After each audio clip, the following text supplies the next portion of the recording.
As you settle into comfort, feel your breathing gradually slow and deepen. Your surroundings begin to fade as your imagination awakens. The sounds around you transform into the gentle rustling of leaves and distant birdsong. You find yourself walking along a narrow dirt path in ancient Japan. The morning air is crisp against your skin, carrying the sweet scent of cherry blossoms that drift lazily from the trees lining the path. You can feel the soft earth beneath your feet and hear the whisper of your own footsteps. As you round a gentle bend, a humble dwelling comes into view, a small thatched roof house with paper lanterns hanging by the entrance. This is the home of Hakuin, a Zen master renowned throughout the region for his wisdom and compassion. You pause near a flowering tree, watching as children gather around Hakuin in his small garden. His eyes crinkle warmly as he speaks with them, his voice gentle yet resonant with inner strength. Villagers stop by throughout the morning, seeking his counsel on matters both mundane and profound. You notice how they leave with lighter expressions, as if burdens have been lifted from their shoulders.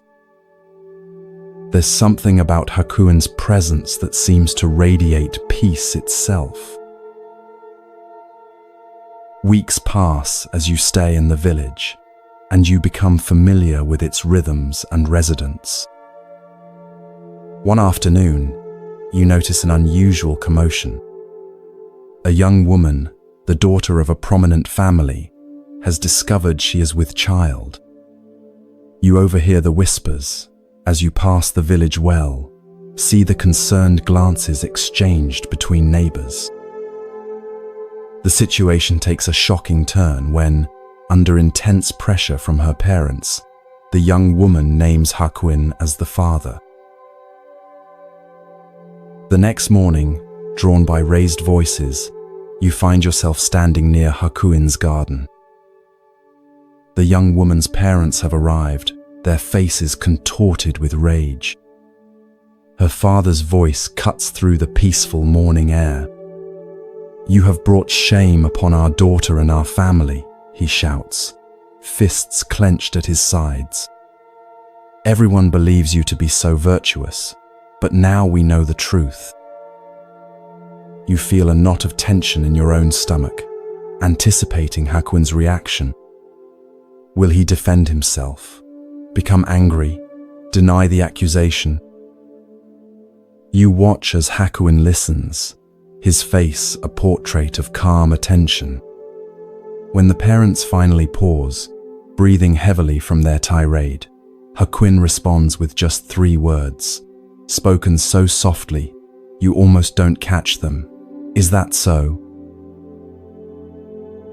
You feel a strange sensation wash over you, confusion mixed with something like awe. Just that? No defense, no explanation, no denial? The parents seem equally stunned, then even more enraged by what they perceive as indifference. They storm away, promising to tell everyone in the village about Hakuin's disgrace. In the days that follow, you witness a remarkable transformation in the village. People who once greeted Hakuin with reverence now cross to the other side of the path to avoid him. The children no longer gather in his garden. Whispers follow him wherever he goes. Yet through it all, Hakuin continues his simple life, meditating in the morning light, tending his garden, fetching water from the well. When confronted directly or when catching the whispers, he responds with the same 3 words, "Is that so?" Months pass and the seasons change. Cherry blossoms give way to the lush greens of summer, then to autumn's golden hues. One winter morning, as snow falls softly outside, you hear a firm knock at Hakuin's door. The young woman has given birth, and her parents have brought the infant to Hakuin. Standing nearby, you feel the cold air against your face as you watch this scene unfold. Since you are the father, you must take care of your child, they declare, thrusting the swaddled baby into his arms before turning away, their footsteps crunching in the fresh snow. As they disappear down the path, you expect to see despair, or at least concern on Hakuin's face. Instead, he looks down at the infant with tender eyes and says softly, "Is that so?" The baby whimpers, and without hesitation, Hakuin brings the child inside to the warmth of his humble home. You find yourself drawn to help as Hakuin adapts to caring for the infant. You watch him fashion a cradle from a basket, carefully line it with soft cloth. You accompany him as he visits neighbors to obtain milk and learn about caring for a baby. His days, once filled with teaching and meditation, now revolve entirely around the needs of this small child. When villagers express shock or judgment, Hakuin simply responds, "Is that so?" Through changing seasons, you witness Hakuin's unwavering care for the child. You see him soothe the baby's cries in the middle of the night, fashion toys from simple materials, sing soft lullabies under the light of the moon. The baby's first smile, first tentative steps, all are met with Hakuin's quiet joy and presence. A full year passes in this way. Then one spring morning, as cherry blossoms again drift through the air, you notice the young woman and her parents approaching Hakuin's dwelling. Their faces are different now, drawn with shame rather than anger.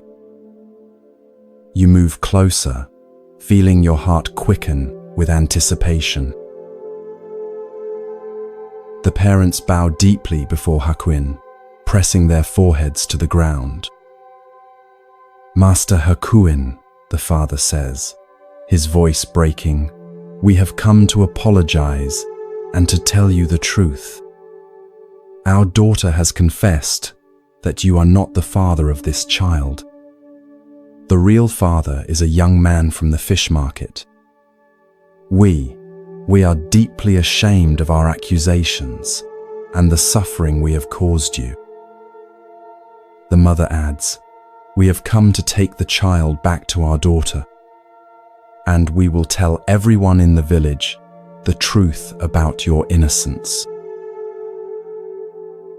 You watch Hakuin's face closely, searching for signs of resentment, relief, or vindication. You find none. With the same equanimity he has shown throughout this ordeal, Hakuin gently hands the child, whom he has cared for as his own for a full year, back to the grandparents. And as they express their profound regret and promises to restore his reputation, Hakuin responds with the same three words that have carried him through this entire journey. "Is that so?" Standing there in the soft morning light, witnessing this extraordinary demonstration of equanimity, you feel something shift within your own understanding. You begin to grasp the profound freedom that comes with Hakuin's response to life's circumstances, neither clinging to what is pleasant nor resisting what is difficult, but meeting each moment with open awareness. As you reflect on what you've witnessed, you realize that Hakuin's "Is that so?" was never indifference or resignation. It was the expression of a mind free from the tyranny of having to defend itself, explain itself, or identify with circumstances beyond its control. You recognize how differently you might have responded in his position, the energy you would have expended in defending your reputation, the resentment you might have harbored toward those who falsely accused you, the attachment you might have developed to a child you had cared for so deeply. You understand now that Hakuin's response reflects the Buddhist concept of upekkha, or equanimity, not a cold detachment, but a warm acceptance of reality as it unfolds. This is not about suppressing feelings, but finding a center of peace that remains steady, even as emotions rise and fall, like the depth of the ocean that remains calm, despite the waves on its surface. As you slowly return to your own reality, bring with you the question, where in your life might you respond with, "Is that so?" When someone criticizes you unfairly, when plans change unexpectedly, when circumstances seem unjust, can you meet these moments with Hakuin's equanimity?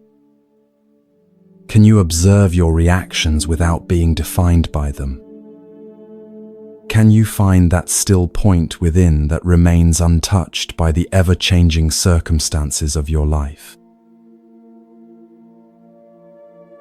Hakuin's simple response offers a profound invitation to release our grip on how we think things should be and find freedom in accepting what is. Not as passive resignation, but as the foundation for clear, compassionate action in a world we cannot control. As you drift towards sleep, allow Hakuin's gentle wisdom to settle into your heart, creating space for this same equanimity to blossom in your own life.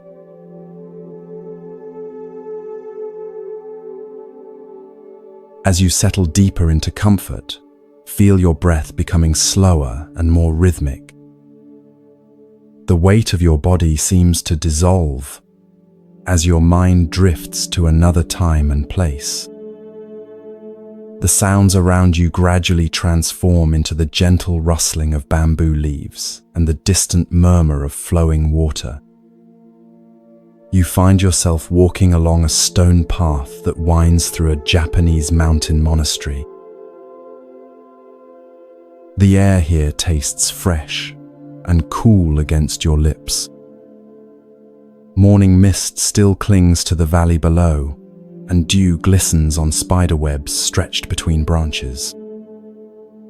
As you round a corner, you come upon a serene courtyard where several young monks are engaged in their morning tasks.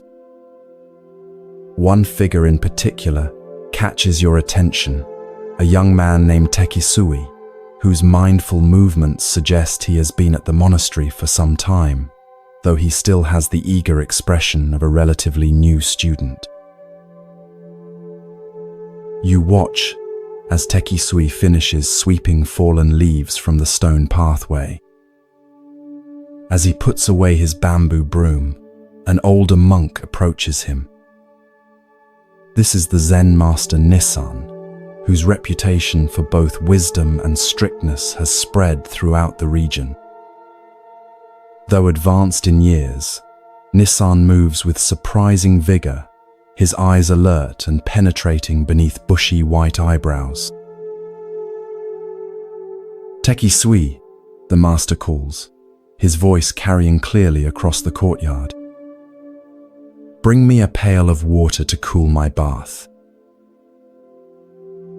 You follow at a respectful distance as Tekisui bows and hurries to fulfill the request. He retrieves a wooden bucket from a small shed, then proceeds to a well in the center of another courtyard. The well is ancient, its stone rim worn smooth by generations of hands. With practiced movements, Tekisui lowers the bucket into the darkness, the rope sliding through his palms until you hear the distant splash below. He draws up the water, now heavy with its precious contents, and carries it carefully to where Master Nissan waits beside a large wooden tub.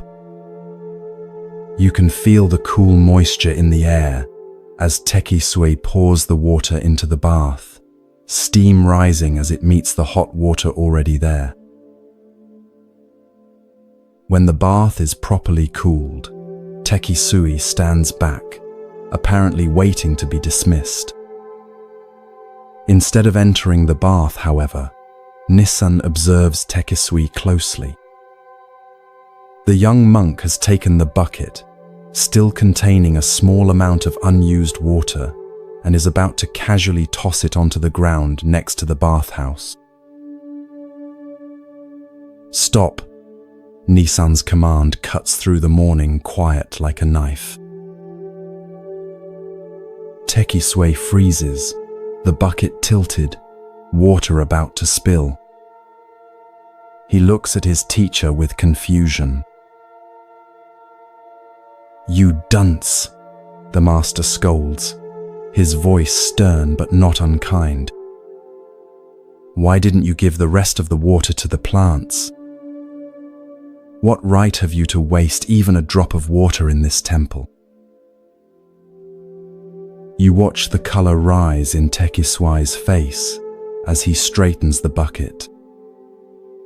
For a moment, he seems about to defend himself. After all, it's just a small amount of water. But something in Nissan's expression stops him. There is an intensity in the master's gaze that suggests this is no trivial matter. The courtyard has fallen completely silent. Even the birds seem to have paused their morning songs.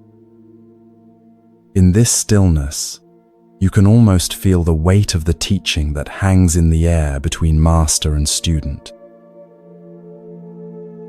Then something remarkable happens. As you observe Tekisui's face, you see a profound transformation, not just embarrassment or obedience, but a flash of genuine insight. His eyes widen slightly, and his posture shifts as understanding blossoms within him like a flower opening to the sun. Without another word, Tekisui turns and carefully carries the remaining water to a cluster of young herbs growing nearby. He pours it mindfully at their roots, ensuring that not a single drop is wasted. When he finishes, he turns back to Nissan and bows deeply, gratitude evident in every line of his body.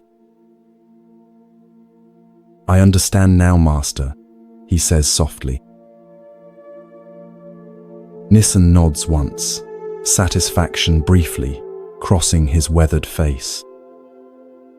Then he proceeds with his bath as if nothing significant has transpired, while Tekisui continues with his daily tasks.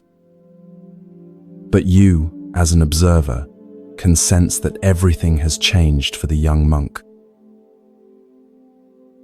In that simple moment, that single drop of water, about to be thoughtlessly discarded, Tekisui attained Zen. The story could end here, but you feel drawn to follow Tekisui through the rest of his day, curious about how this revelation will manifest. You notice immediately that something is different in how he moves through the monastery. As he helps prepare the midday meal, every grain of rice receives his full attention. When he washes the wooden bowls afterward, he uses precisely the amount of water needed, no more, no less. Even his footsteps seem more deliberate, as if he suddenly understands that each movement carries significance beyond its immediate purpose. Later, you overhear him speaking with another young monk, who asks why he has become so meticulous. Tekisui smiles and says, "Today, I learned that nothing is just a drop of water. In that drop is the entire universe. How we treat the smallest things reflects how we understand the largest things. Years later, when Tekisui becomes a teacher himself, he changes his name to Tekisui, which means a drop of water. The simple lesson by the bath becomes the foundation of his teaching, a reminder that in Zen, enlightenment often comes not through grand revelations, but through mindful attention to the most ordinary aspects of daily life. As you gradually return to your own reality, consider the drops of water in your own life, those seemingly insignificant resources, moments, or opportunities that you might be overlooking or discarding without thought. Perhaps it's the last few minutes before you fall asleep, the leftovers from a meal, a brief exchange with a stranger, or even the unconscious patterns of your breathing. Tekisui's story reminds us that mindfulness isn't about grand spiritual experiences, but about bringing full awareness to even the smallest actions. When we waste water, or food, time, energy, attention, we aren't just being careless with physical resources, we're revealing a fundamental misunderstanding about the interconnected nature of all things. Each drop of water comes from somewhere and goes somewhere. Nothing exists in isolation. Nothing is truly insignificant. In Zen practice, this awareness extends to every aspect of life. The way you wash your face in the morning, how you prepare a meal, the attention you bring to cleaning your home, all become opportunities for practice. All contain the entirety of the Buddhist path. As the 13th century Zen master Dogen taught, to study the Buddha way is to study the self. To study the self is to forget the self. To forget the self is to be actualized by myriad things. As you drift towards sleep, bring gentle awareness to the sensation of your breathing, each inhalation and exhalation like a precious drop of air being received and released. Notice how your consciousness naturally shifts when you pay this kind of attention. Perhaps you too might discover, like Tekisui, that the path to profound wisdom often begins with the most ordinary of moments, with just a single drop of water.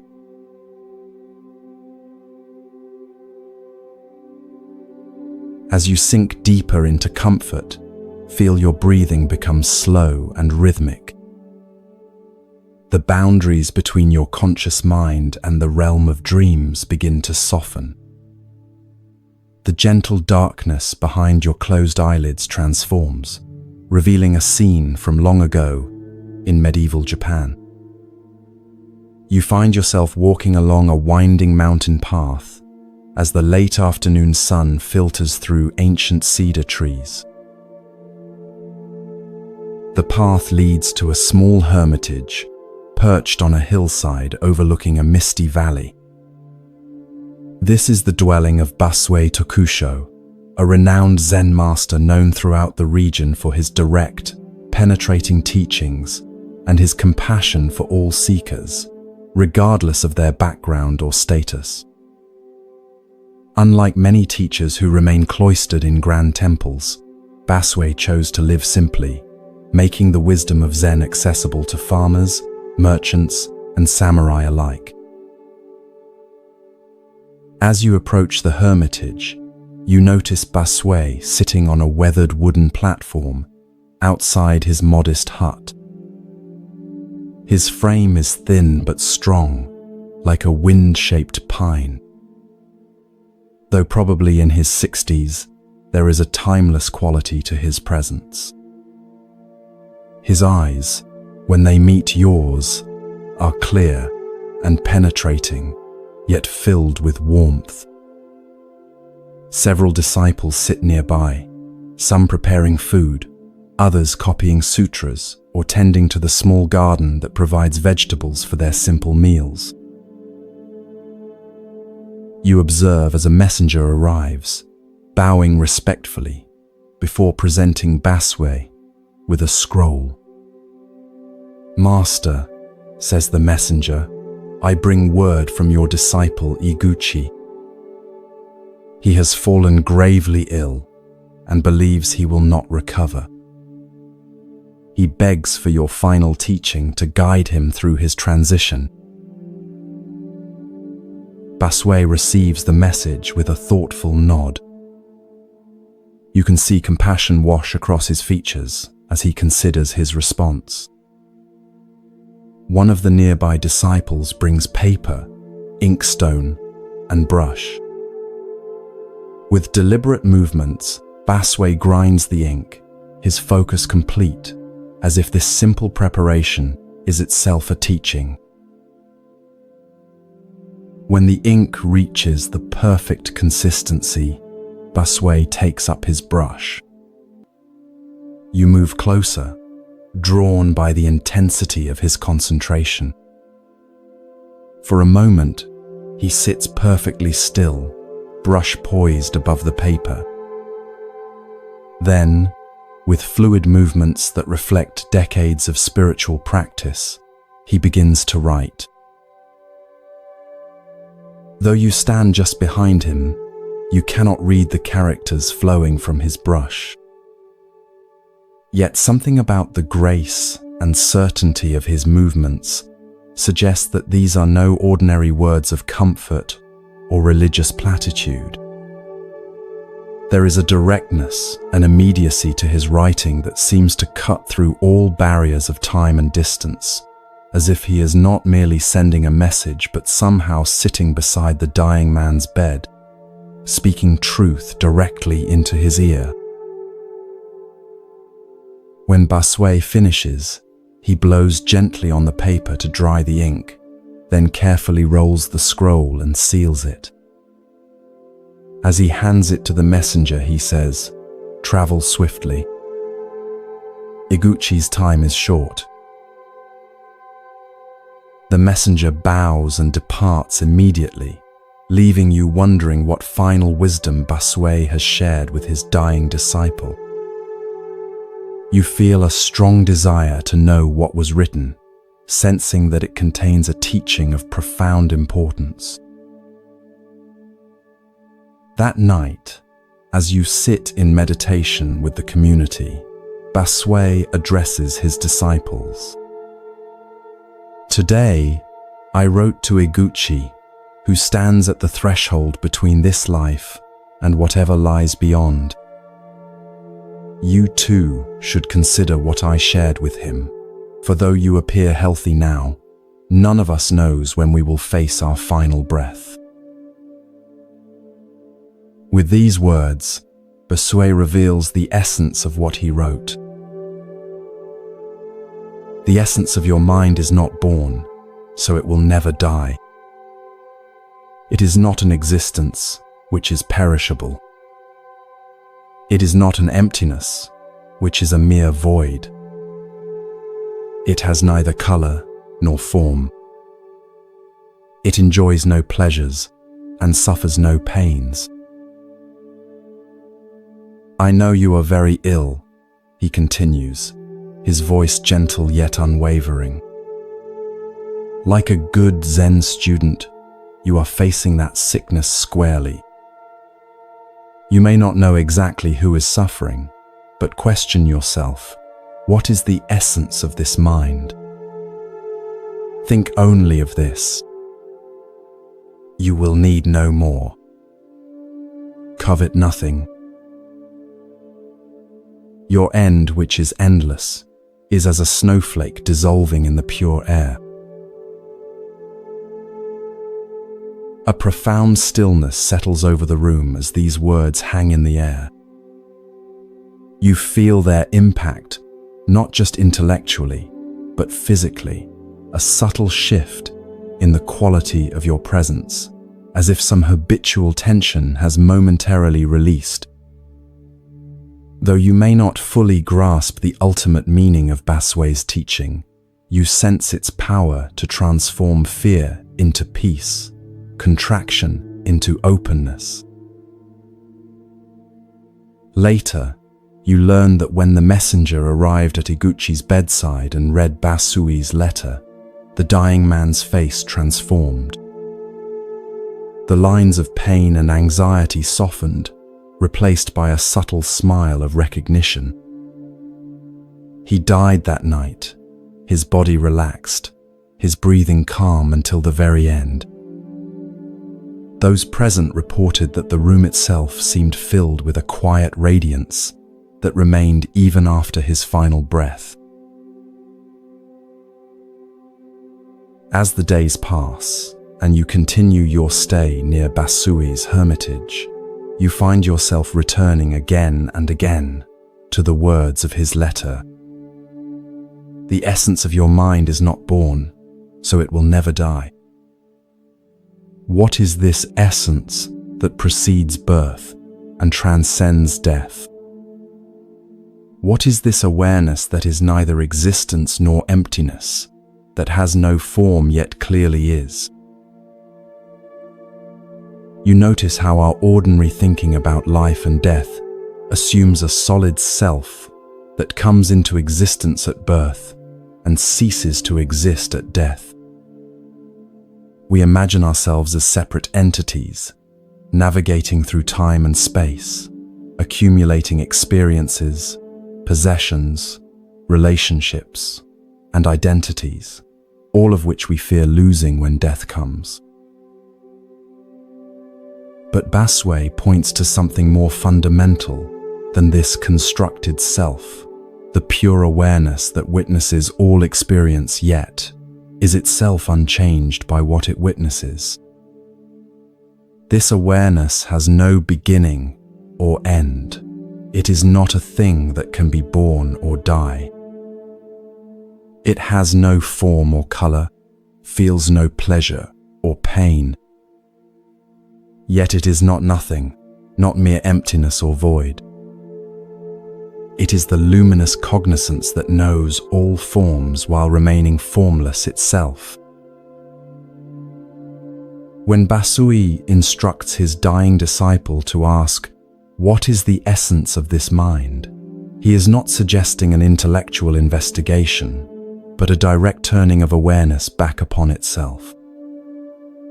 This simple yet profound inquiry has the power to cut through all our complex narratives about who we are and what happens when we die. It points us toward the deathless nature of our most essential being. Your end, which is endless, is as a snowflake dissolving in the pure air. This beautiful metaphor reveals how death, properly understood, is not annihilation but transformation. The snowflake doesn't cease to exist when it melts. It returns to the water cycle from which it temporarily emerged. Its essence, water, remains, though its temporary form dissolves. Similarly, our individual consciousness, like a wave on the ocean, returns to the vast awareness from which it arose. Baswe's teaching offers profound comfort, not through false promises of eternal heavens or threats of punishment, but through direct pointing to the nature of mind itself. He doesn't ask his disciple to believe anything on faith, but invites him to investigate his own experience in the most intimate way possible. Think only of this. You will need no more. Covet nothing. As you gradually return to your present reality, consider how this teaching might transform your own relationship with impermanence.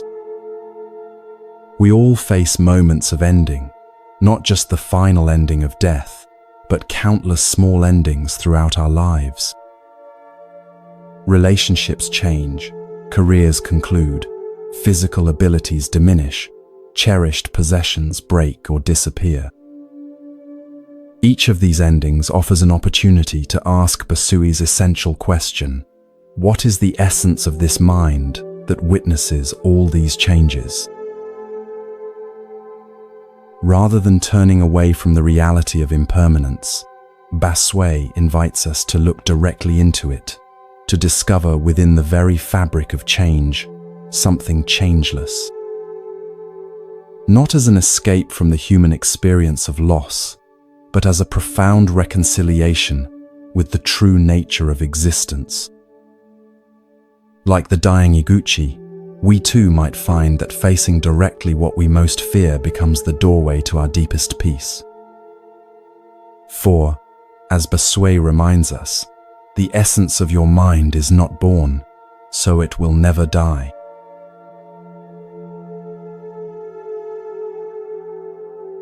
As your body settles more deeply into relaxation, feel your awareness expanding.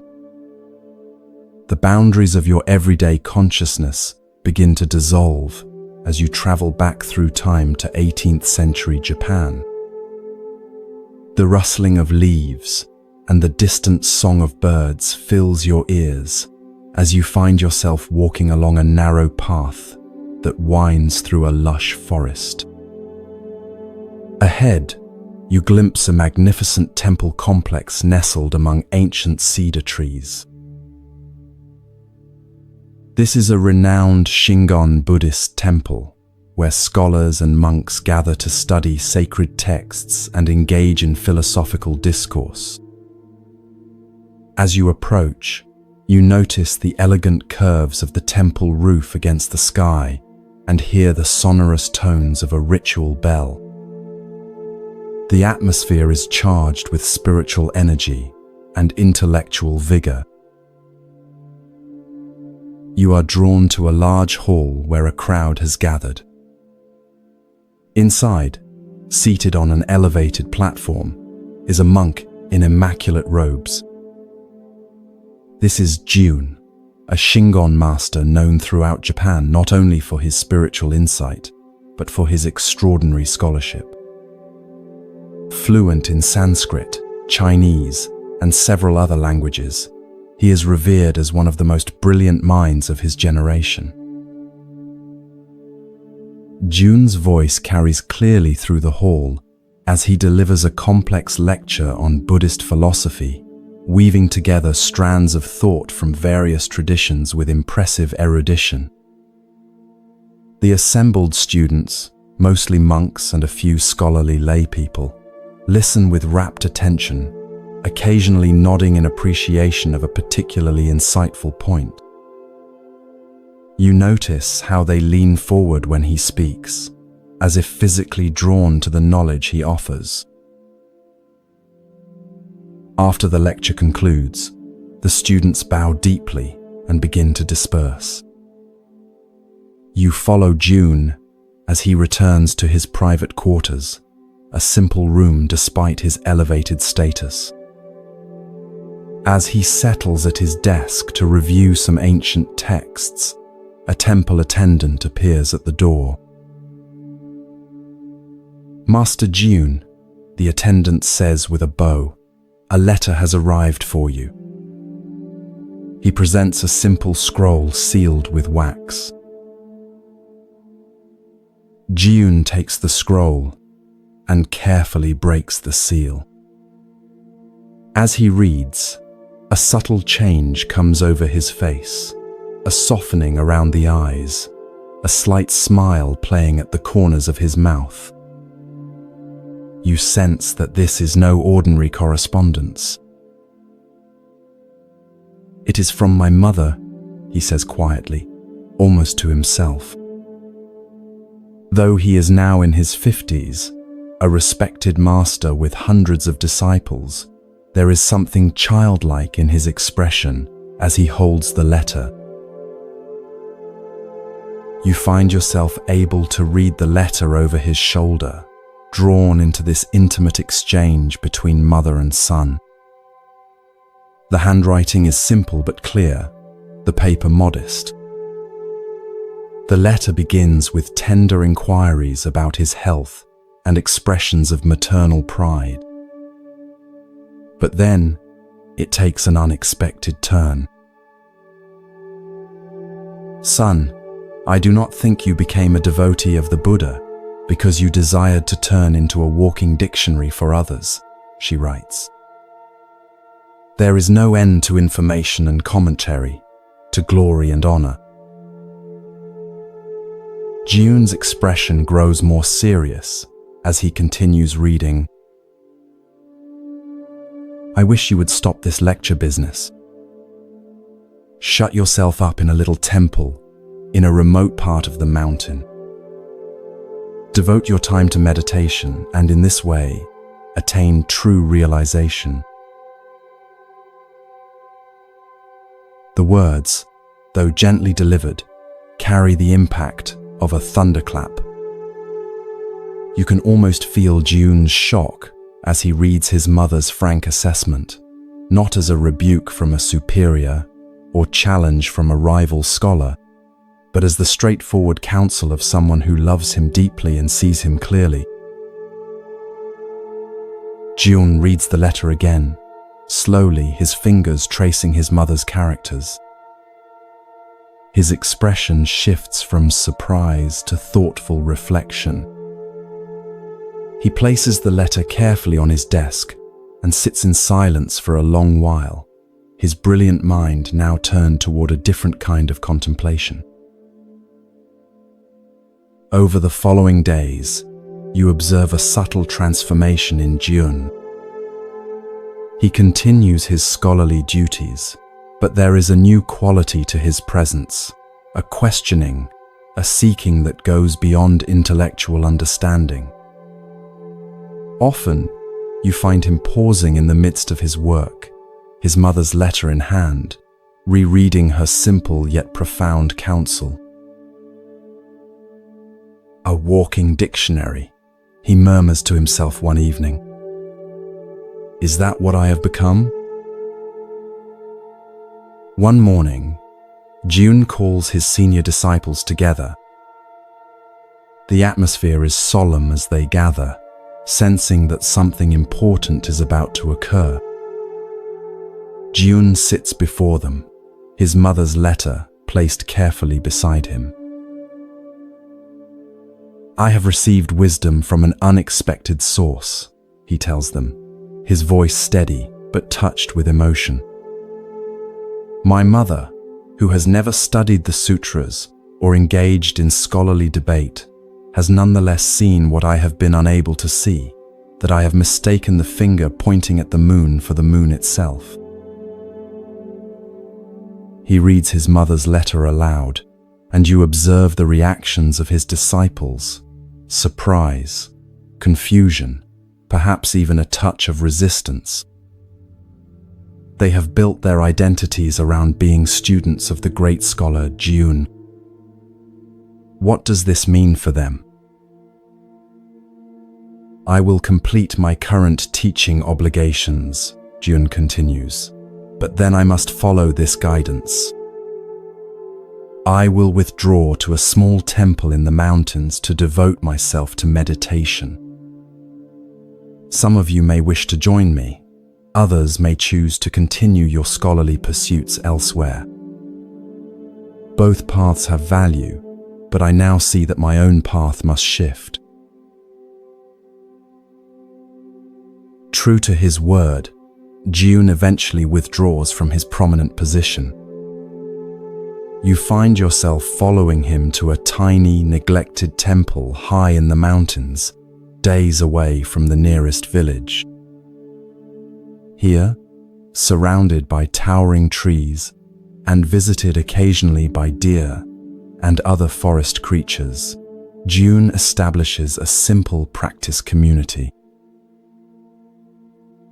The daily schedule is austere: rising before dawn for meditation, simple meals, work in the temple garden, more meditation. Gone are the elaborate lectures and prestigious visitors. In their place is a profound silence, broken only by the sounds of nature and the minimum of human speech required for communal living. One evening, as sunset bathes the mountains in golden light, you find June sitting on a stone overlooking the valley below. His face, once animated primarily by intellectual excitement, now reflects a different quality, a stillness, a presence that seems to extend beyond his physical form. The transformation is subtle but unmistakable. A young monk approaches hesitantly. "Master," he asks, "do you ever miss your life of scholarship and recognition?" June smiles, his eyes reflecting the golden light. "What my mother helped me to see," he replies, "is that knowledge without realization is like a magnificent map that one studies endlessly without ever taking the journey. I don't regret creating the map. It has value. But now I walk the actual path, and I discover that the territory is both simpler and more profound than any map could indicate." As darkness falls and you gradually return to your present awareness, consider the wisdom of June's mother. Though lacking formal education, she possessed the clarity to see what her accomplished son could not, that he had become entangled in the web of intellectual understanding at the expense of direct realization. This story illuminates a danger that exists on many spiritual paths, the confusion of knowledge about reality with the direct experience of reality itself. Buddhism, particularly in its more scholarly forms, can become an elaborate intellectual structure that actually distances us from the very awakening it was designed to facilitate. We can know everything about meditation, mindfulness, and enlightenment without ever genuinely practicing or experiencing these realities. The Zen tradition offers a powerful corrective to this tendency through its emphasis on direct experience beyond concepts. As the famous saying goes, the finger pointing to the moon is not the moon. The teachings, practices, and philosophies of Buddhism are merely fingers pointing toward the reality of our own awakened nature.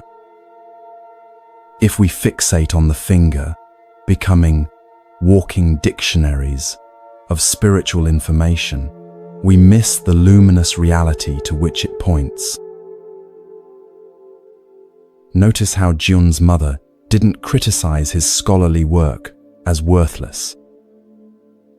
Rather, she reminded him of his original motivation, not to accumulate knowledge or recognition, but to realize the truth of Buddha's teaching in his own experience.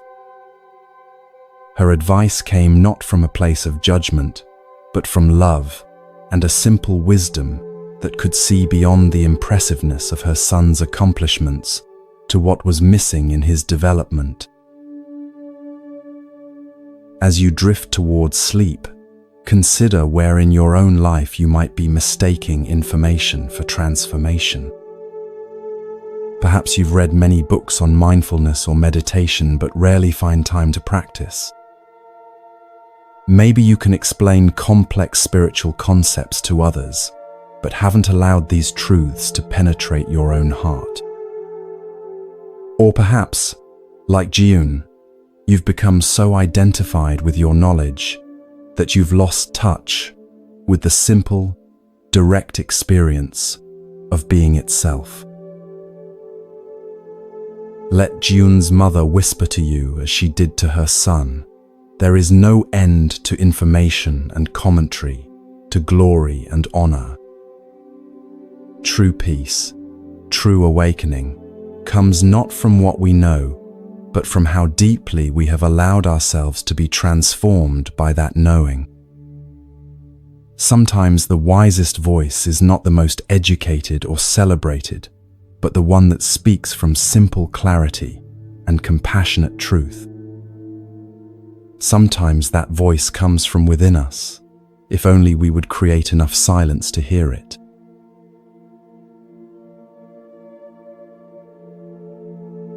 Feel yourself drifting deeper now, your body becoming heavier as your mind grows lighter. The sounds of your environment fade as you journey to medieval Japan during the Tokugawa period. The air carries the scent of incense and cedar as you find yourself walking through a small village nestled at the foot of mist-covered mountains. Paper lanterns sway gently in the evening breeze, casting warm pools of light along the narrow streets. The village is abuzz with unusual activity. People gather in small groups, their voices hushed but animated as they discuss some recent event. You approach one such gathering and listen to their conversation. A merchant has reported that 50 rolls of valuable cotton cloth have been stolen while he was resting beneath the shelter of a large stone Buddha that stands at the village outskirts. Curious, you follow a winding path to this Buddha statue. It stands about 12 feet tall, carved from a single piece of granite, its weathered surface testifying to centuries of exposure to the elements. The Buddha's serene expression seems to gaze compassionately upon all who pass. At its base, you notice a small shelter, a simple roof supported by wooden posts, where travelers often rest during their journeys.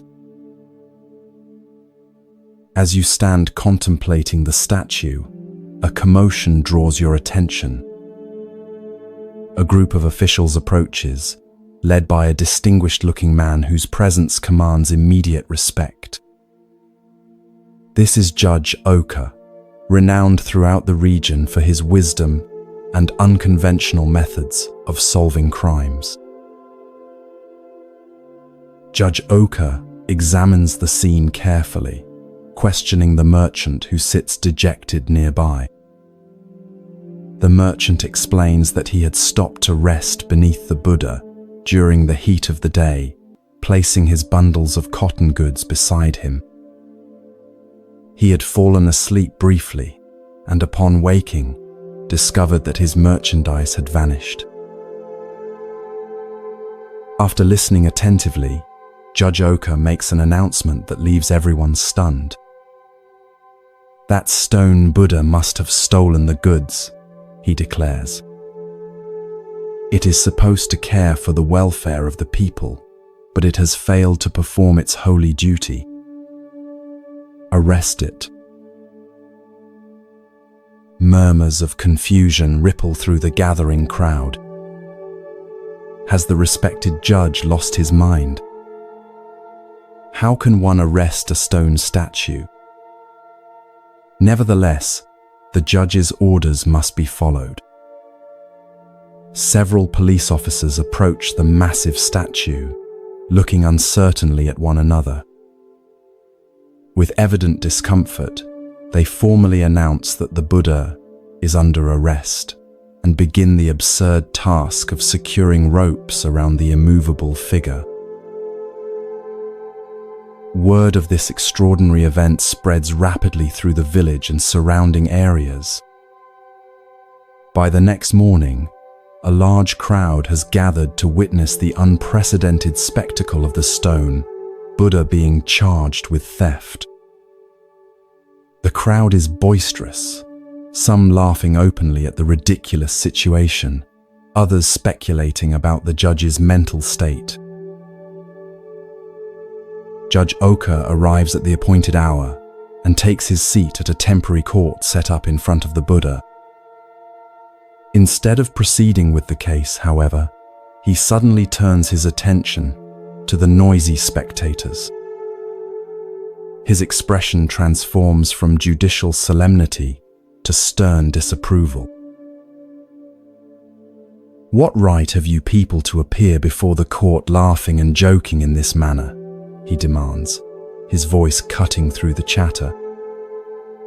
"You are in contempt of court and subject to a fine and imprisonment." The crowd falls instantly silent, their amusement replaced by alarm.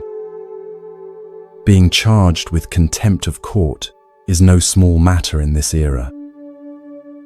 Many bow their heads, offering hurried apologies for their disrespectful behavior. Judge Oka regards them sternly for a moment longer, then announces, "I shall have to impose a fine on you all." A collective murmur of distress rises from the crowd.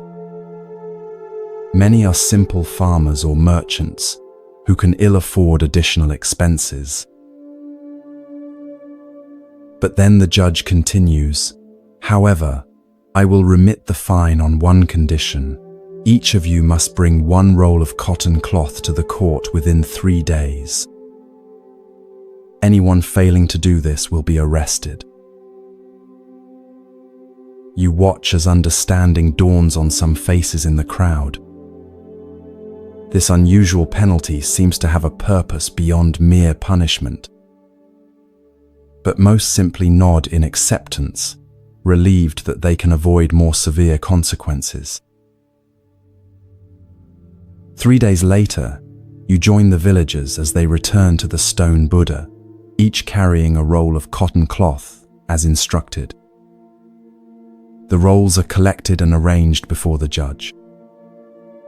The merchant who reported the theft is also present, looking curiously at the growing pile of cloth. Judge Oka instructs the merchant to examine each roll. As the merchant handles the fabric, his eyes suddenly widen. He holds up one particular roll, his hands trembling slightly. "This one," he says, his voice tight with emotion. "This is mine. I recognize the unique pattern and the small repair I made near the edge." All eyes turn to the person who brought that particular roll.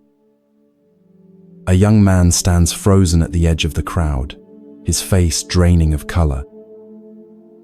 As the police move toward him, he falls to his knees, confessing immediately. He had seen the merchant sleeping, taken advantage of the opportunity to steal the goods, and hidden most of the rolls in his home. Judge Oka nods, seemingly unsurprised by this outcome. He orders the thief into custody and ensures that all 50 rolls of the merchant's cloth are recovered and returned. Then, with a gesture that surprises everyone, he instructs that the remaining rolls of cloth, those brought by innocent villagers to satisfy their fine, be returned to their owners. As the crowd disperses, you linger, watching Judge Oka as he approaches the stone Buddha. He looks up at the statue's serene face and offers a small bow, as if acknowledging a silent partnership. You realize that you've witnessed not just clever detective work, but a profound understanding of human nature. Later, in a nearby tea house, you overhear villagers discussing the day's events. The judge knew that asking everyone for a roll of cloth would force the thief to produce one of the stolen rolls. An elderly man explains to his companions. The thief couldn't risk purchasing new cloth that might look different from the stolen goods, and he couldn't refuse to bring anything without raising suspicion. "But why arrest the Buddha?" a young woman asks. "Why not simply order everyone to bring cloth from the beginning?" The old man chuckles. That's the genius of it. By creating such an unusual spectacle, arresting a stone Buddha, he ensured that everyone in the village and surrounding areas would hear about it and come to watch. Had he simply announced that he needed cloth from everyone, the thief might have stayed away. He sips his tea thoughtfully. And by charging the crowd with contempt, he created a reason to demand the cloth that seemed unrelated to the theft itself. The judge understood not just law, adds another villager, but also human nature. He knew how to use our curiosity, our desire to witness something extraordinary, even our tendency to make light of unusual situations, all to serve justice. As you reflect on what you've witnessed, you recognize the deeper wisdom in Judge Oka's unconventional approach. Rather than relying on force or threats to discover the thief, methods that might or might not have succeeded, he created conditions where the truth would naturally reveal itself. Like a skilled Zen master, he understood that direct confrontation often creates resistance, while indirect methods can lead to revelation. The judge also demonstrated a principle central to Zen practice, that apparent absurdity can sometimes be the most direct path to truth. The notion of arresting a stone Buddha was, on its face, ridiculous. Yet this very absurdity created the perfect conditions for truth to emerge. Similarly, many Zen koans appear nonsensical on the surface, but are designed to break through our habitual patterns of thinking to reveal deeper insights. Perhaps most importantly, Judge Oka's method embodied compassion alongside justice. Rather than subjecting the entire village to house searches or aggressive interrogations, he created a situation where only the guilty party would be revealed. The innocent were briefly inconvenienced, but ultimately unharmed. Even the thief was given the opportunity to surrender the stolen goods and face the consequences of his actions in a relatively dignified manner. As you drift deeper towards sleep, consider where in your own life you might apply Judge Oka's wisdom. Where might indirect approaches be more effective than direct confrontation?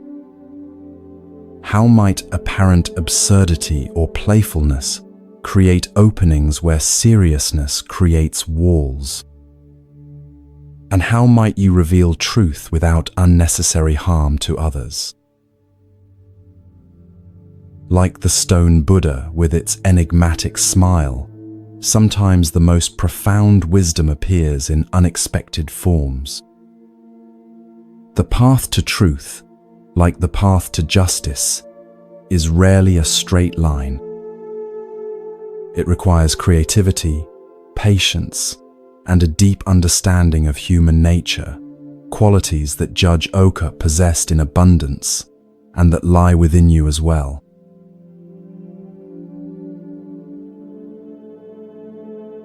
Feel your body becoming heavier as your mind drifts deeper into relaxation. The boundaries between waking and dreaming begin to blur as you find yourself transported to a small farming village in ancient Japan. The air carries the earthy scent of rice fields and wood smoke as you walk along a narrow path winding between modest thatched homes. Children play with simple toys in the dirt, while adults tend to their daily tasks with practiced hands. You notice that despite the village's evident poverty, a small temple sits at its center, a humble wooden structure, but clearly built and maintained with care. From where you stand, you can see through its open doors to an altar where a bronze Buddha statue rests, its metal surface gleaming softly in the light of butter lamps. Villagers occasionally pause in their work to bow respectfully as they pass by the temple, some stopping briefly to offer a simple prayer. Among the villagers, one man draws your attention. Unlike the others, whose weathered faces reflect lives of hardship balanced with simple joys, this man's expression carries a peculiar intensity. He moves with purpose, his eyes often drawn to the temple as he goes about his work. Something about his demeanor suggests a complicated relationship with the sacred building and what it contains. As twilight approaches and the village activity quiets, you watch this man approach the temple. He removes his sandals and enters with a deep bow. From your vantage point, you can see him kneel before the Buddha statue, his head bowed in apparent devotion. He lights incense, its fragrant smoke curling upward in delicate spirals. He seems to be praying with unusual fervor, occasionally touching his forehead to the ground in prostration. This continues for some time, until the temple is empty of other visitors. As darkness falls outside, something unexpected happens. The man looks around carefully to ensure he is alone, then reaches into his sleeve and pulls out a small container. With deliberate movements, he opens it to reveal what appears to be black ink. To your astonishment, he dips his finger into the ink and reaches toward the Buddha statue's face. With careful precision, he paints the Buddha's nose black. You watch in bewilderment, trying to understand this strange act. Is it vandalism? Sacrilege? But the man's expression shows no malice. If anything, there's a curious mixture of reverence and mischief in his eyes. When he finishes, he bows deeply once more and leaves the temple as respectfully as he entered, returning to his home in the gathering darkness. The next morning, the village stirs with excitement and concern. The Buddha statue's black nose has been discovered, and people gather at the temple, their voices a mixture of outrage and bewilderment. Who would dare to deface the sacred image? What might this sacrilege mean for the village? Will the gods send misfortune as punishment? The village headman decides to keep watch that night. Hidden in the shadows of the temple, he waits patiently for the culprit to return. Sure enough, as midnight approaches, the same man enters, performs his devotions, and once again carefully repaints the Buddha's nose, which had been cleaned earlier that day. The headman steps from the shadows. "Why are you doing this?" he demands, his voice stern but controlled. "Do you not fear the consequences of defacing our sacred Buddha?" The man turns, startled, but not afraid. After a moment of silence, he speaks with unexpected sincerity. "Honored headman, I mean no disrespect.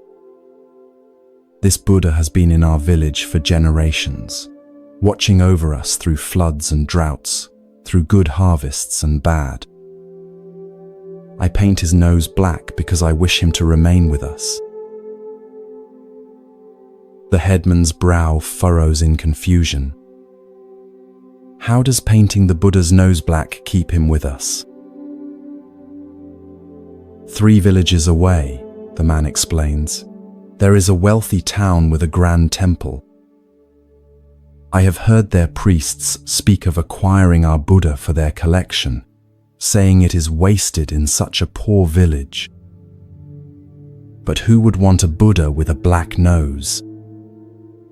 By making him imperfect in their eyes, I make sure he remains perfect for our needs, here, among those who truly love him, not for his beauty but for his presence in our lives.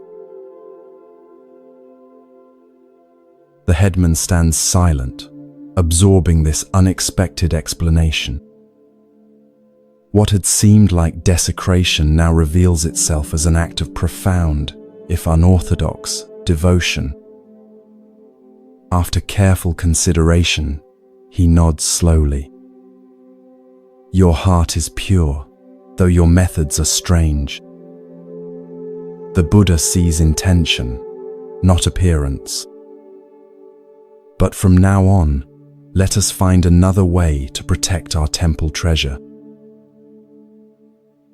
In the days that follow, the village devises a simpler solution. They remove the valuable bronze Buddha to a safe hiding place and replace it with a wooden replica. The black-nosed original is brought out only for special ceremonies. Its imperfection, now understood by the villagers as a mark of their community's unique relationship with the divine. What began as a seeming act of irreverence has transformed into a deeper understanding of true reverence. As this story settles into your awareness, consider its subtle wisdom about the nature of true devotion. On the surface, painting the Buddha's nose black appears disrespectful, a violation of the conventional ways we honor what we consider sacred. Yet beneath this apparent irreverence lay a deeper reverence, a sincere desire to keep the Buddha present in the community that truly valued him. This paradox, that apparent irreverence can sometimes contain profound reverence, appears throughout the Zen tradition. Consider the famous Zen saying, "If you meet the Buddha on the road, kill him." On its face, this appears shockingly irreverent. Yet its deeper meaning points to the danger of becoming attached to external forms and symbols of enlightenment rather than realizing the Buddha nature within yourself.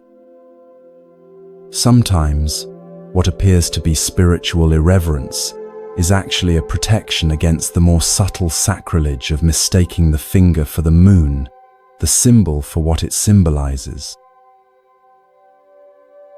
The villager with his pot of black ink understood something that the wealthier temple with its collection of perfect statues did not, that the value of the Buddha image lay not in its artistic perfection or material worth, but in its living presence within a community of sincere practitioners. By making the statue imperfect, in conventional terms, he preserved its perfect function, to serve as a focus for genuine devotion. In your own spiritual practice, notice where you might be confusing outer perfection with inner sincerity. Perhaps you've been hesitant to meditate because you can't sit in perfect posture for extended periods. Maybe you've avoided certain practices because you can't perform them exactly as prescribed. Or perhaps you've judged your practice as inadequate because it doesn't match some idealized image of what spirituality should look like.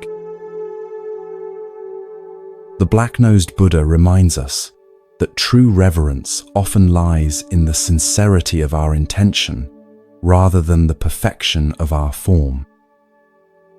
Sometimes, what appears as an imperfection from one perspective is precisely what makes something perfect for its true purpose. The crack in the temple bell that gives its ring a distinctive tone, the worn prayer beads that carry the devotion of generations in their smooth surfaces, the simple home altar that may not impress visitors but holds genuine meaning for the family. These imperfections can be the very markers of authentic spiritual life. As you drift deeper towards sleep, Consider what black-nosed Buddhas might exist in your own life, those apparently imperfect elements that actually serve a perfect purpose. Can you, like the village headman, shift your perspective to see the deep reverence that might lie within apparent irreverence? Can you recognize how what seems flawed from one perspective might be precisely what makes something valuable from another? Perhaps the greatest wisdom of the black-nosed Buddha is the reminder that the sacred doesn't need our protection nearly as much as it needs our sincere connection. The divine, in whatever form we understand it, is not diminished by a bit of black ink, but it might well be diminished by spiritual practices performed perfectly yet without heart. In your own way, with your own imperfect practice, you too honor the essence rather than merely the appearance of what is truly sacred.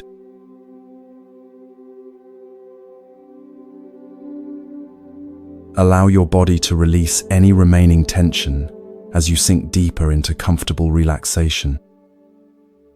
The boundaries of time and space begin to dissolve as you find yourself transported to ancient India over 500 years ago.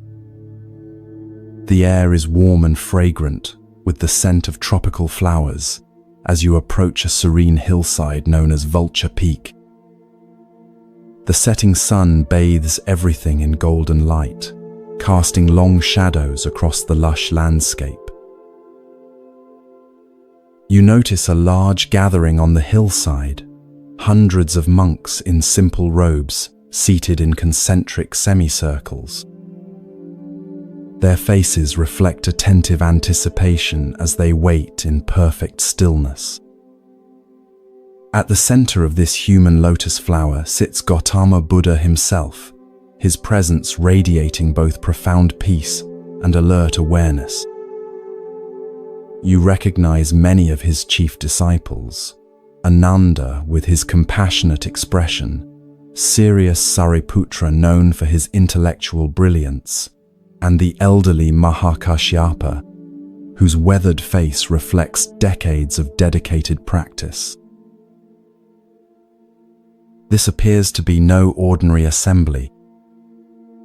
Word has spread that the Buddha will deliver an important discourse today, and monks have traveled from throughout the region to hear his teaching. As you find a place among them, you sense the collective anticipation, a shared expectancy that wisdom of particular significance will soon be revealed. The Buddha sits in perfect meditation posture, his eyes gently open, his hands resting in his lap. The assembly waits in respectful silence. Minutes pass. The silence deepens. You notice how the quality of the silence itself seems to shift from expectant to questioning to, finally, a spacious receptivity that transcends the need for words. Without speaking, the Buddha slowly raises his right hand. Between his fingers, he holds a single white lotus flower, freshly picked and still glistening with morning dew. He makes no gesture with it, offers no explanation. He simply holds it up before the assembly, his gaze moving slowly across the gathered disciples. The monks appear confused. They exchange questioning glances. Is this a new teaching method? Is there symbolic significance to the flower that they should understand? Is the Buddha waiting for a particular question before beginning his discourse? A subtle restlessness ripples through the assembly as the silent moments extend into minutes. Throughout the gathering, only one response emerges that differs from the general confusion. Mahakashyapa, seated near the front, looks at the Buddha and the flower, and his face breaks into a gentle smile. It's not a smile of amusement or even just appreciation, but one of profound recognition, as if through this wordless gesture, something essential has been perfectly communicated between master and disciple. The Buddha's eyes meet Mahakashyapa's, and his own face mirrors the smile. Then, finally breaking the silence, the Buddha speaks. I possess the true Dharma I, the marvelous mind of nirvana, the true form of the formless, the subtle Dharma gate that does not rest on words or letters, but is a special transmission outside of the scriptures. This I entrust to Mahakashyapa. With these words, something momentous has occurred, though many present don't yet realize it. In this seemingly simple exchange, the Buddha has transmitted the essence of Zen, acknowledging Mahakashyapa as the first patriarch of what will eventually become the Zen lineage. A teaching too profound for words has been passed through a silent understanding, through nothing more than a flower and a smile. As the assembly disperses, you notice some disciples gathering around Ananda, the Buddha's attendant, known for his perfect memory and detailed recounting of all the Buddha's teachings. What was the meaning of the flower? They ask. What did the master intend to convey? And why did he single out Mahakashyapa? Ananda, for once, has no explanation to offer. His specialty has always been remembering and clarifying the Buddha's verbal teachings. This wordless transmission lies outside his expertise. Something unprecedented has occurred, a direct pointing to reality itself, beyond the capacities of language, beyond even the brilliant conceptual frameworks of Buddhist philosophy. Later, you find yourself near Mahakashyapa, who sits quietly beneath a Bodhi tree, his face still carrying a trace of that knowing smile.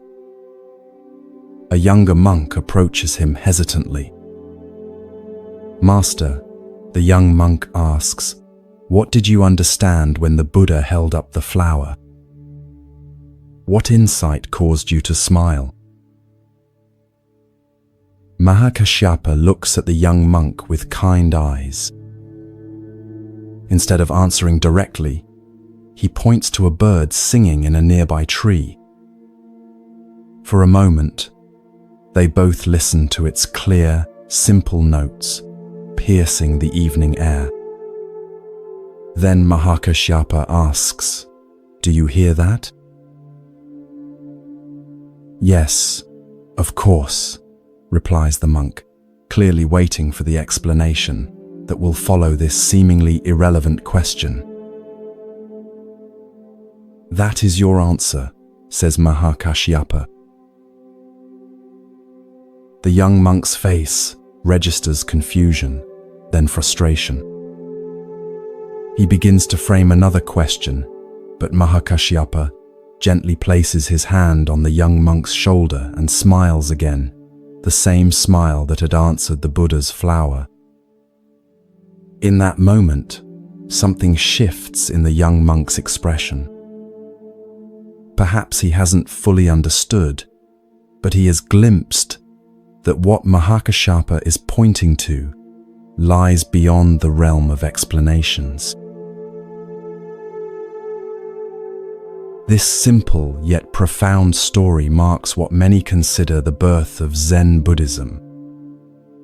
In this flower sermon, as it came to be known, we witness the emergence of a tradition that would place special emphasis on direct transmission of wisdom beyond words and concepts. While other Buddhist schools developed elaborate philosophical systems and extensive commentaries on the sutras, Zen would maintain this focus on immediate, wordless insight, the direct perception of reality unmediated by conceptual thought. What was it that Mahakashyapa understood when he saw the Buddha's flower? What caused him to smile while others sat in confusion? The story itself refuses to explain, and this refusal is integral to its teaching. If Mahakashyapa's realization could be captured in words, the Buddha would simply have spoken those words rather than holding up the flower. The very point of the gesture was to indicate something that transcends verbal expression. Yet we might approach an understanding through what Zen would later call direct pointing. Perhaps Mahakashyapa saw not just a flower but flower nature in its completeness, the entire universe expressing itself as this particular flower in this particular moment. Perhaps he recognized that the flower, the Buddha, himself, and all of existence were not separate entities, but manifestations of a single, seamless reality. Perhaps he understood that the truth the Buddha had been teaching through countless sermons was fully present in this simple, wordless gesture, immediate, perfect, and complete.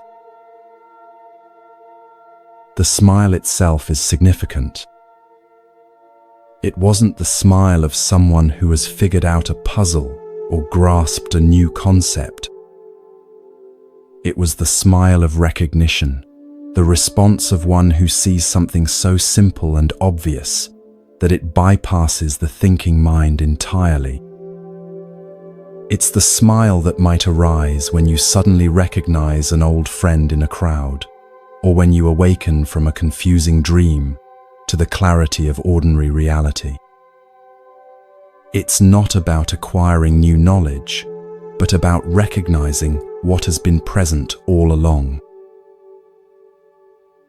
This story reminds us that spiritual truth is not primarily a matter of accumulating concepts, refining beliefs, or mastering texts, though these may have their place. At its heart, spiritual awakening is about direct perception of reality as it is. The Buddha's flower didn't represent some abstract truth. It was itself the complete expression of the truth he had realized under the Bodhi tree. Mahakashyapa's smile didn't signify his understanding of a teaching about reality. It was the natural response of one who sees reality directly. As you drift towards sleep, consider where in your own life you might be seeking through concepts and words what can only be found through direct experience. Perhaps you've read many books about meditation without sitting in silence. Maybe you can explain spiritual principles eloquently while missing their lived reality. Or perhaps you've been waiting for some complex explanation when the truth is as simple and immediate as a flower held in the hand. The Buddha's flower continues to be held up across the centuries, inviting not understanding but recognition, not knowledge but direct seeing. Like Mahakashyapa, you too carry the capacity for that recognition, the ability to perceive, beyond all concepts and explanations, the simple wonder of existence as it expresses itself in each moment. And perhaps in that recognition, in your own way, at your own time, a smile might naturally arise, the smile that answers the flower's silent teaching with the heart's wordless understanding.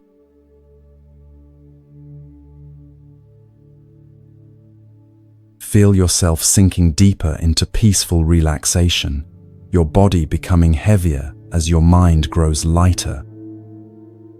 The gentle darkness behind your closed eyelids transforms into a scene from late 19th century Japan during the Meiji era, a time of rapid modernization when Western influences, were dramatically changing the country's ancient ways. You find yourself in the outskirts of Kyoto, approaching a venerable Zen temple named Tofuku. The temple grounds are immaculately maintained, with raked gravel gardens and ancient pines sculpted by generations of careful pruning. Inside this temple lives a renowned Zen master named Keichu. Though not seeking fame or influence, his reputation for wisdom and directness has spread throughout the region. Many come seeking his guidance: monks, merchants, farmers, and occasionally even government officials. Keichu receives them all with the same unpretentious presence, offering each exactly what they need, often in unexpected ways. As you approach the temple gates, you notice unusual activity, attendants in formal dress arriving ahead of an important visitor. Their manner suggests someone of high rank is expected. You learn from conversation among temple monks that the governor of Kyoto, Kitagaki, has announced his intention to visit Master Keichu today. This is significant, as Kitagaki is known for his progressive policies and interest in preserving Japanese cultural traditions despite the rush toward westernization. The temple attendants seem somewhat nervous about this prestigious visit. They bustle about, ensuring everything is in perfect order. One monk carries a tray with the governor's calling card, an elegant piece of thick paper with Kitagaki, Governor of Kyoto, printed in fine calligraphy. He approaches Keichu's modest quarters to announce the imminent arrival. You follow discreetly, curious about how the humble Zen master will receive this powerful official. The attendant kneels outside Keichu's door, announces the visitor, and presents the calling card. From your vantage point, you can see Keichu glance at the card without picking it up. His weather-worn face remains impassive as he speaks words that shock the attendant. "I have no business with such a fellow. Tell him to get out of here." The attendant's face pales. Such a response to the governor could have serious consequences for the temple. Stammering apologies, he backs away, unsure how to convey this rejection to Kitagaki without causing offense. When the governor arrives minutes later, a dignified man in Western-style formal dress with traditional Japanese elements, the flustered attendant approaches him with visible anxiety. Bowing repeatedly, he explains the situation. "Your Excellency, there has been an unfortunate misunderstanding. Master Keichu says he has no business with the governor of Kyoto and asks that you leave." To everyone's surprise, Governor Kitagaki doesn't appear angry. Instead, a thoughtful expression crosses his face. After a moment of reflection, he nods slightly. "I see. My approach was incorrect." He takes back his calling card and, with a small pencil from his pocket, crosses out the words, "Governor of Kyoto." "Please take this back to Master Keichu," he says, handing the modified card to the attendant. "Tell him Kitagaki requests the honor of his company." The attendant hurries back to Keichu's quarters, presenting the altered card with trepidation. This time, Keichu's reaction is entirely different. His face brightens with a warm smile as he reads the simple name. "Ah, is that Kitagaki?" I want to see that fellow."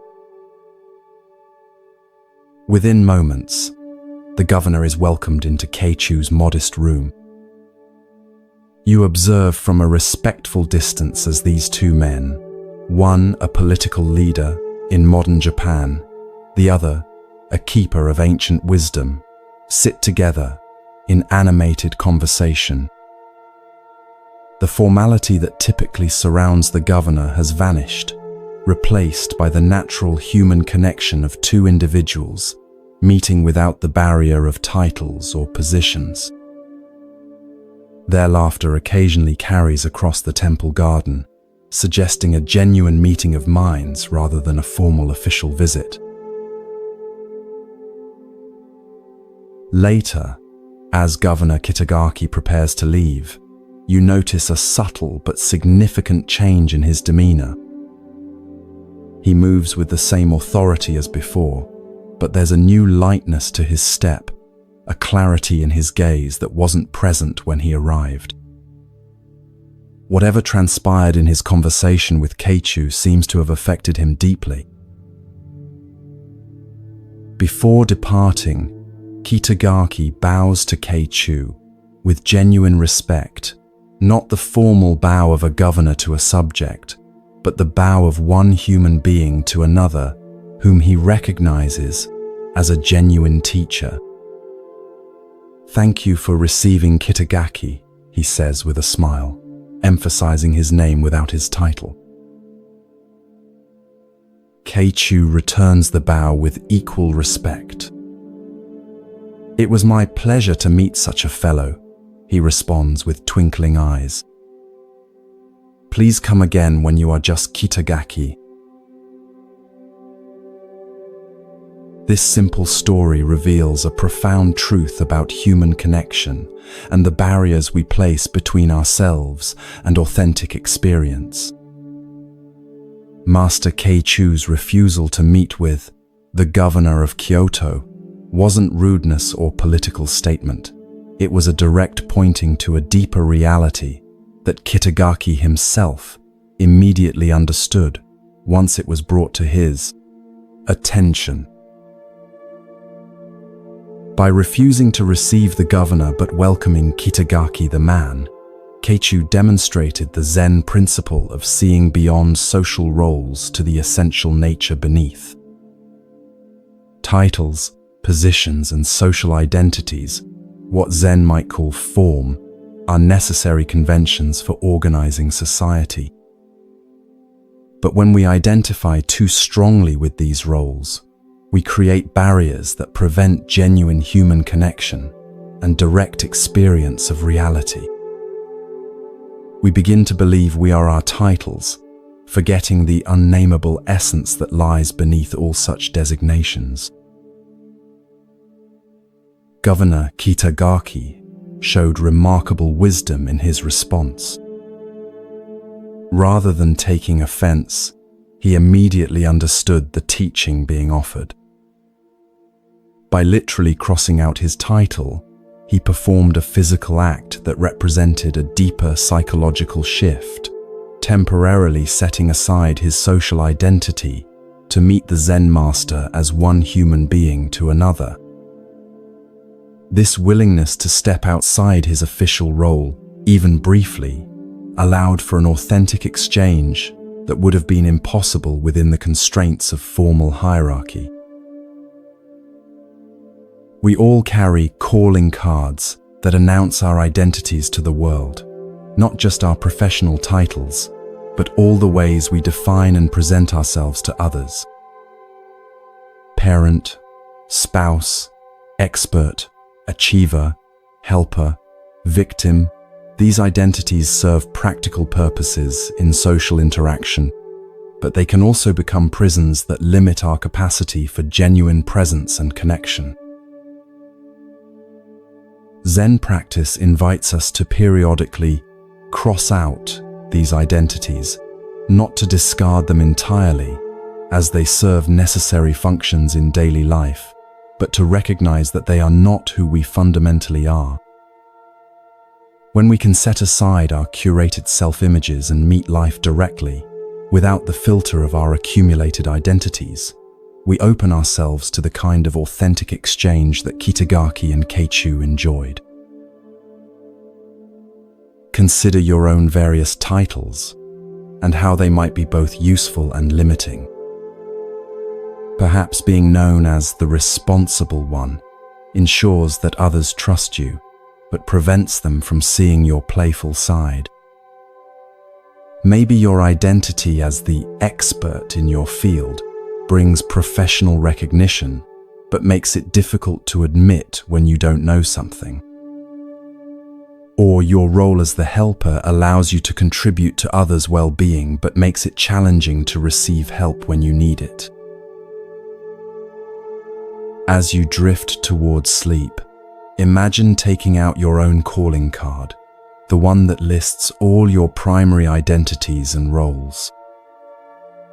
Like Governor Kitagaki, experiment with temporarily crossing out these titles. What remains when you're not defined by what you do, what you know, or how others perceive you? Who are you in the silence between thoughts, in the space beyond names and forms? This nameless essence, what Zen might call your original face before you were born, is what Keichu wanted to meet, and what Kitagaki had the wisdom to reveal. Tonight, rest as that which cannot be named or titled, the awareness that witnesses all experiences, but is itself free from all designations. Like Kitagaki setting aside his governorship to meet the Zen master directly, allow yourself to set aside your accumulated identities and rest in the simple, unadorned presence that is your most fundamental nature. From this spacious awareness, genuine connection with yourself, with others, with life itself, naturally emerges.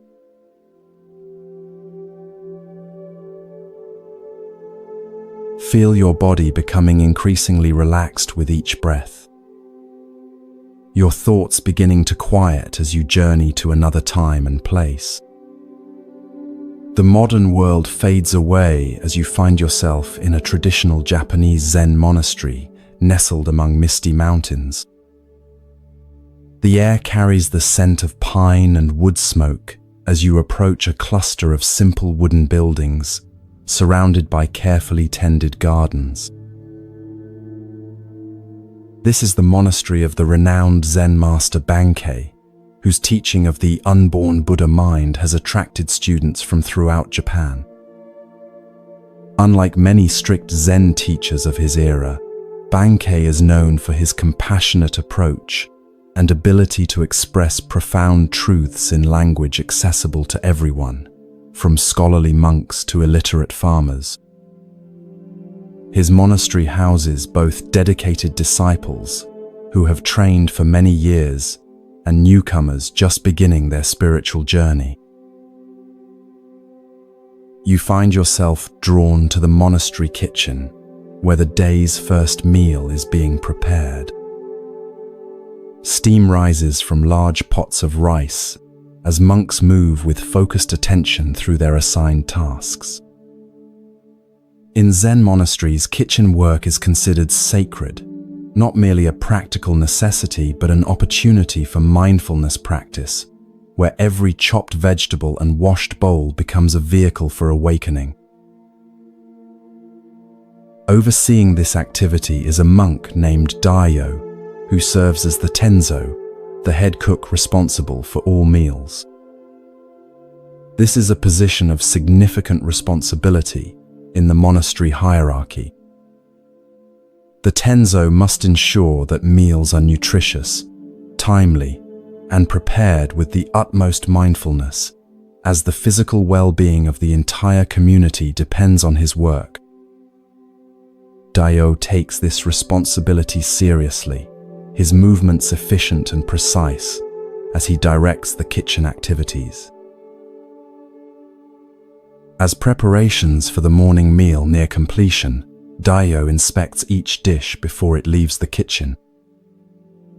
One pot contains miso, the fermented soybean paste that forms the base of the daily soup. You notice a particular attention in Dairyo's examination of this dish. He seems to be checking its freshness with special care. According to monastery tradition, Bankei, as the abbot, is served first and separately from the other monks. His meals are prepared with special attention, not as a luxury but to support his teaching activities. This morning, as always, Dairyo personally arranges Bankei's tray, including a bowl of the fresh miso soup, before sending it to the master's quarters with a novice monk. Shortly afterward, the rest of the community gathers in the meditation hall for their meal, which begins and ends with ritual chants offering gratitude for the food. Eating takes place in mindful silence, with each monk fully present to the experience of nourishment. Later that morning, you observe an unusual scene outside the kitchen. Bankei himself approaches, carrying the tray from his breakfast. His expression is serious as he asks for Dairyo. When the head cook appears, Bankei holds out a bowl that still contains some soup. In the bottom of the bowl is a small dead lizard. A ripple of tension moves through the novice monks who have gathered to watch. Such a serious oversight, serving the master food containing something impure, could result in severe consequences. In the strict hierarchy of traditional Zen training, the head cook might be publicly reprimanded or even dismissed from his position. Dairyo approaches Bankei and looks at the dead lizard in the bowl. Without hesitation or defensiveness, he bows deeply. "I am sorry, Master," he says with genuine regret. Then, to everyone's astonishment, he takes the bowl from Bankei's hands, picks up the dead lizard, and eats it. He then drinks the remaining soup. A collective gasp rises from the watching novices. Eating something impure, especially something that had died in food, violates not just culinary standards, but deeper cultural and religious taboos in Japanese Buddhism. Dairyo's action seems incomprehensible. Bankei watches Dairyo with a still expression that reveals neither approval nor disapproval. After a moment of silence that seems to stretch into eternity, he simply nods once and returns to his quarters without another word. No punishment is given, no further mention made of the incident. Later that day, you overhear several novice monks discussing what they witnessed. They are trying to understand the meaning of Dairyo's shocking action and Bankei's response. One suggests that Dairyo ate the lizard out of fear of punishment. Another believes it was a demonstration of extreme asceticism. A third wonders if it was simply a desperate attempt to hide the evidence of his mistake. An elder monk who has trained under Bankei for many years overhears their speculation and joins their circle. "You have all missed the point," he says quietly. "What you witnessed was neither fear, asceticism, nor deception. Dairyo's action embodied true responsibility. When we truly take responsibility, we don't make excuses or point fingers. We eat the consequences of our actions, literally in this case." "But couldn't he have simply apologized?" asks one of the novices. The elder monk smiles. Words are cheap. Anyone can say, "I'm sorry," while inwardly making excuses or blaming circumstances. Dayo didn't just acknowledge his mistake verbally, he fully embodied his responsibility by consuming the very consequence of his oversight. There was nothing left to discuss because the matter was completely resolved in that single action. Another novice speaks up. "Is that why Master Bankei said nothing more about it?" "Exactly," replies the elder. "When someone fully owns their mistake, without any trace of excuse or evasion, what more is there to say?" Bankei recognized Dairo's profound understanding and responded with equal clarity by allowing the matter to be completely finished. This remarkable story illuminates the Zen approach to responsibility and error. In our usual thinking, we often respond to mistakes with a complex internal process. First denial, then excuse, making, followed perhaps by reluctant admission, blame, shifting, promises of future improvement, and requests for forgiveness. This elaborate dance around error actually prevents us from fully experiencing and integrating the consequences of our actions. Dairyo demonstrates a radically different approach, what we might call eating the blame. Rather than engaging in explanation or justification, he literally consumes the evidence of his oversight. This physical act perfectly embodies the Zen principle of direct action without the intermediary of excessive thought or speech. There is a mistake. He acknowledges it. He consumes it completely. The matter is finished. Notice the profound emotional freedom in this approach. When we fully accept responsibility, without any trace of defensiveness, we experience a paradoxical lightness. There is nothing to protect, nothing to defend, no elaborate narrative to maintain.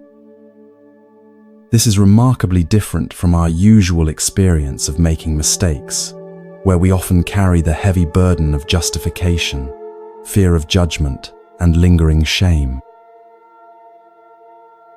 Bankei's response is equally instructive.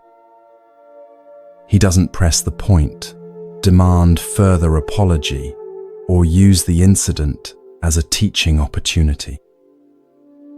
He recognizes that Dairyo's action is complete in itself, a perfect expression of understanding that requires no elaboration.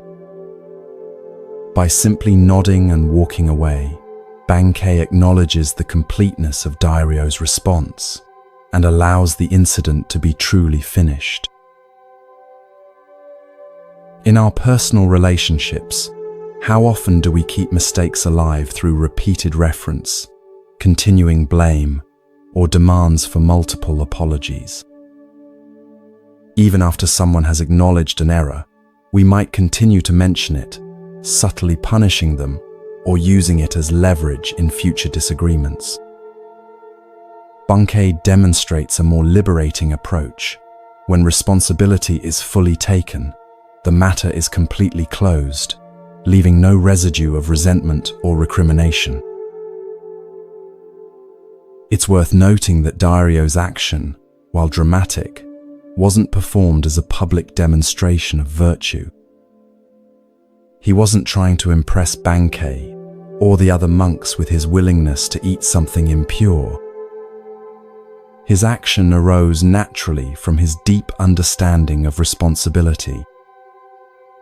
This points to another Zen principle, that true virtue isn't something we put on for others to see, but arises spontaneously from genuine realization. As you drift towards sleep, consider where in your life you might practice eating the blame?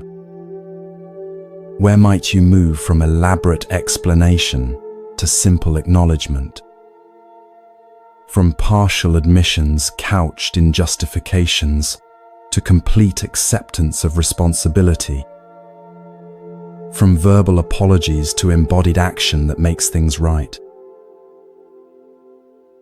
This practice doesn't mean taking blame for things that aren't your responsibility. That would be another form of evasion. Rather, it means fully acknowledging your part in situations without deflection or excuse.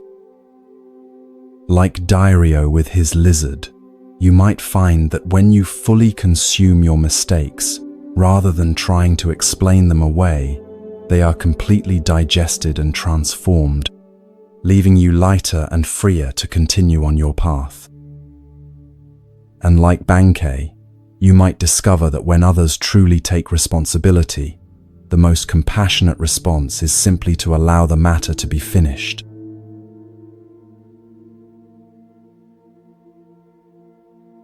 Allow yourself to settle more deeply into comfort, your breath becoming slow and rhythmic. Feel the gentle weight of your body against the surface supporting you as your mind begins to drift. The boundaries of your everyday awareness soften as you journey to Japan during the early Meiji period, a time of profound transition as the country began opening to Western influences after centuries of isolation. You find yourself on a forested mountain path, leading to a renowned Zen temple. The temple belongs to Nanin, a Zen master whose piercing insight and uncompromising teaching have attracted serious students from throughout Japan. Unlike some masters who rely on dramatic methods or elaborate explanations, Nanin's approach is direct and subtle, often revealing profound truths through the simplest of gestures or observations. The temple itself reflects this quality, elegant in its simplicity, with clean lines and unadorned spaces that direct attention to the essential. As you approach the main gate, you notice a young monk sweeping the stone path with deliberate, mindful movements. This is Tenno, who has recently completed his 10-year apprenticeship under another teacher. Though technically no longer a novice, Tenno recognizes that his understanding remains incomplete.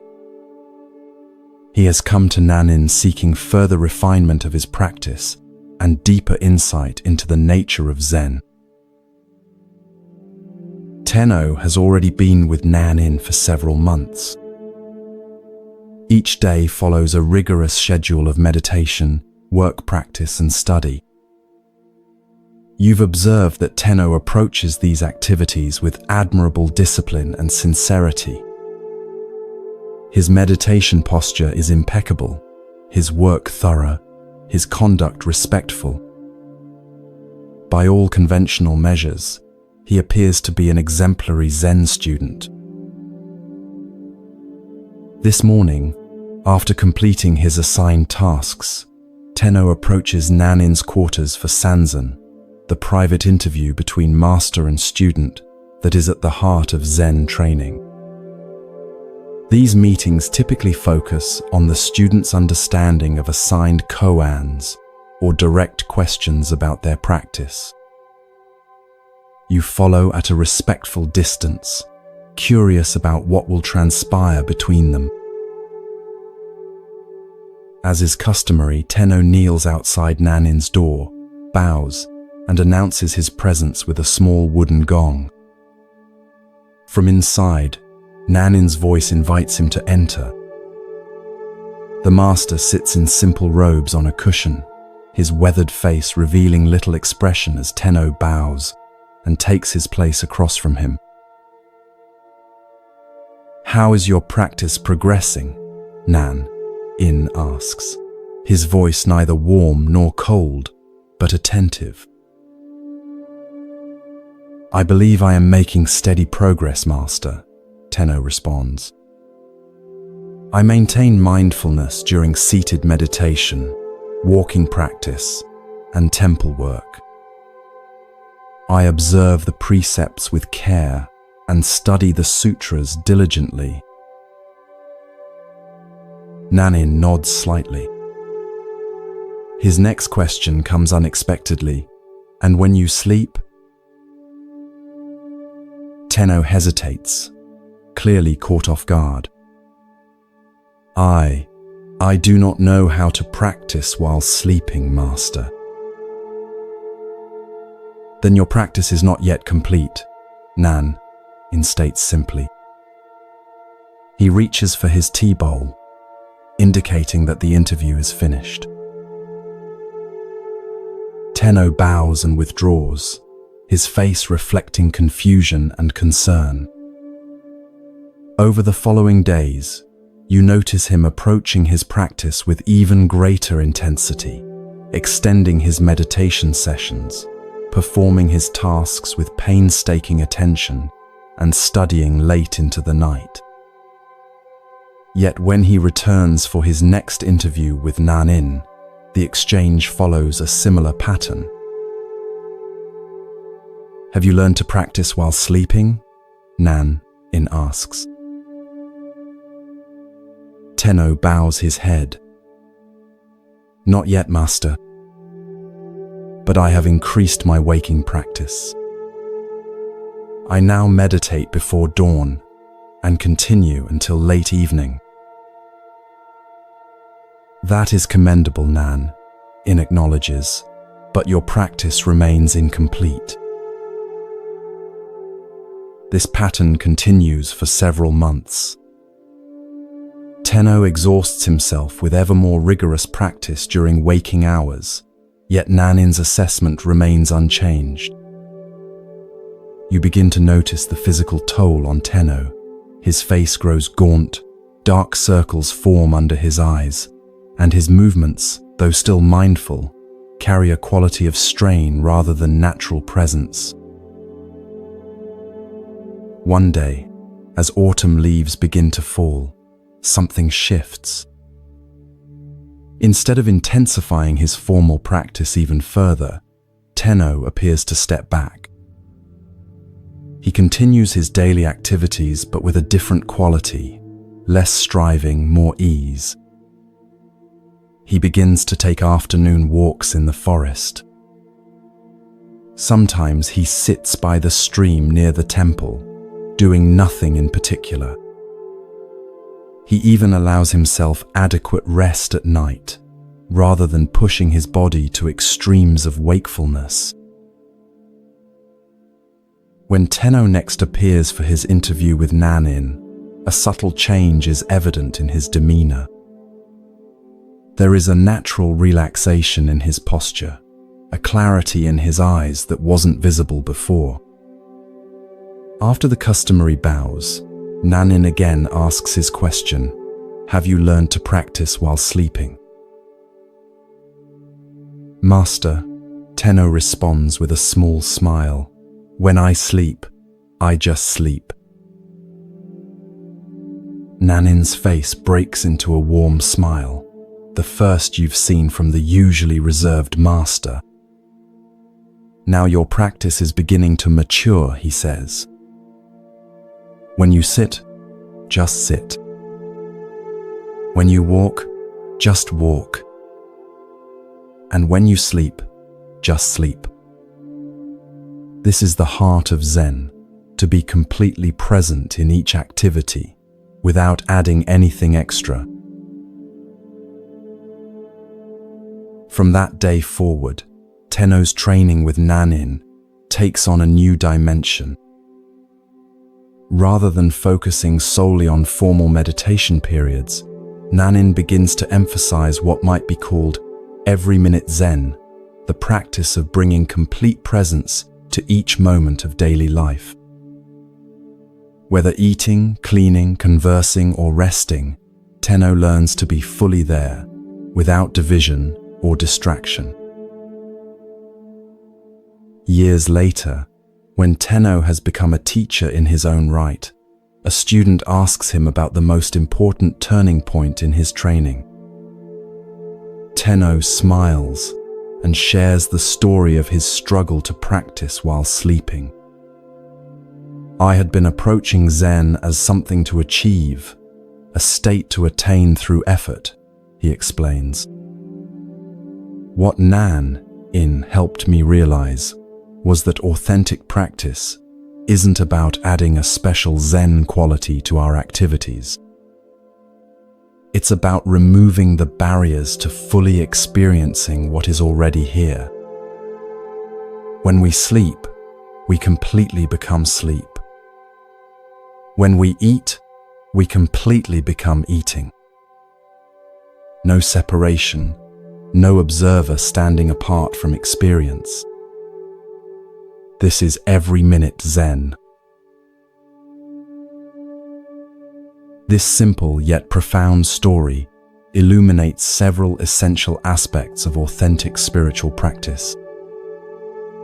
First is the trap that Tenno initially fell into, the mistake of compartmentalizing practice, seeing it as something we do during certain designated activities but not others.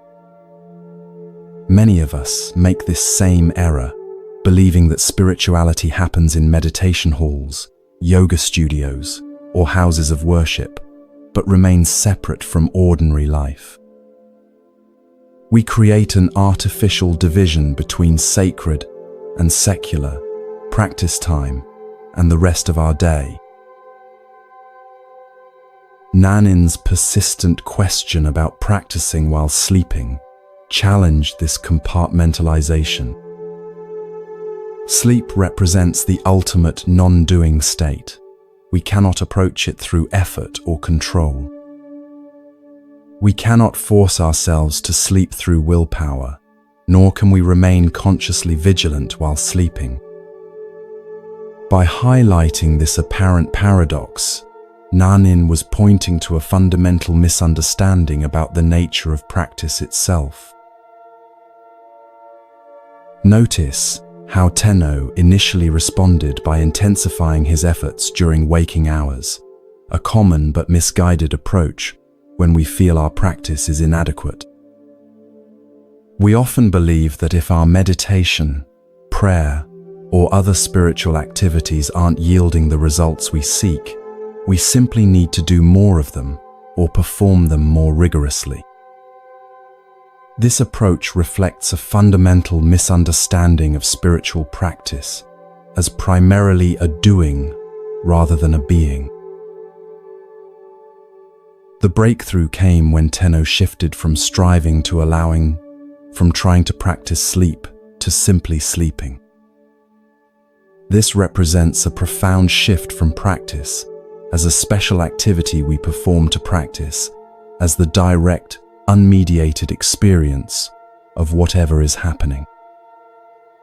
When we fully inhabit each moment without adding anything extra, when we just sleep while sleeping, just eat while eating, just sit while sitting, we discover the heart of Zen. This quality of complete presence has been described by Zen master Dogen as body and mind dropping away. It's not that the body and mind disappear, but rather that the sense of a separate self managing the experience falls away. There is just the pure experience itself, undivided, unmediated, complete. This is what Nanin meant by every minute Zen, a practice not confined to special times or activities, but available in each moment of life. The paradox, which Tenno eventually discovered, is that this complete presence often emerges naturally when we stop trying so hard to practice in the conventional sense. His breakthrough came not by intensifying effort, but by allowing a natural relaxation into the reality of each moment. This doesn't mean abandoning formal practice periods, which provide important training and support, but rather understanding their true purpose, not as special spiritual times, distinct from ordinary life, but as concentrated opportunities to cultivate the awareness that can permeate every moment. As you drift towards sleep, consider your own relationship with practice. Do you, like Tenno initially, compartmentalize your spiritual life? Do you have designated practice times that seem disconnected from the rest of your experience? Can you sense the possibility of an every-minute Zen that embraces all activities, from the sublime to the mundane, from active engagement to complete rest? Perhaps tonight, as you transition into sleep, you might experiment with Tenno's discovery. Rather than trying to maintain awareness during sleep, which creates a division between the observer and the experience, simply allow yourself to fully become sleep. No separation, no effort, no practice, just the complete embrace of what is already naturally occurring. This is not the abandonment of practice, but its fulfillment, the discovery that when we drop all trying, even the trying to practice, what remains is the natural wakeful awareness that has been present all along. As you release into sleep, allow Nanin's wisdom to accompany you. When you sleep, just sleep.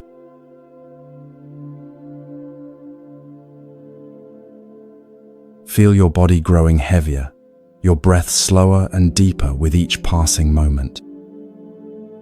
The concerns of your day gradually dissolve as you journey to a different time and place. The familiar surroundings of your room fade away, replaced by the sights, sounds, and scents of ancient Japan. You find yourself approaching a modest temple nestled among pine-covered hills. This temple is known not for its grandeur or famous lineage, but for the wisdom of its elderly master. Though his name has been forgotten in historical records, his teachings live on through stories passed down through generations of students. The temple grounds are simple, but meticulously maintained. Stone pathways swept clean, gardens tended with care, buildings modest but in good repair. The atmosphere reflects the master's teaching style, unpretentious, practical, and directly addressing the challenges of everyday life.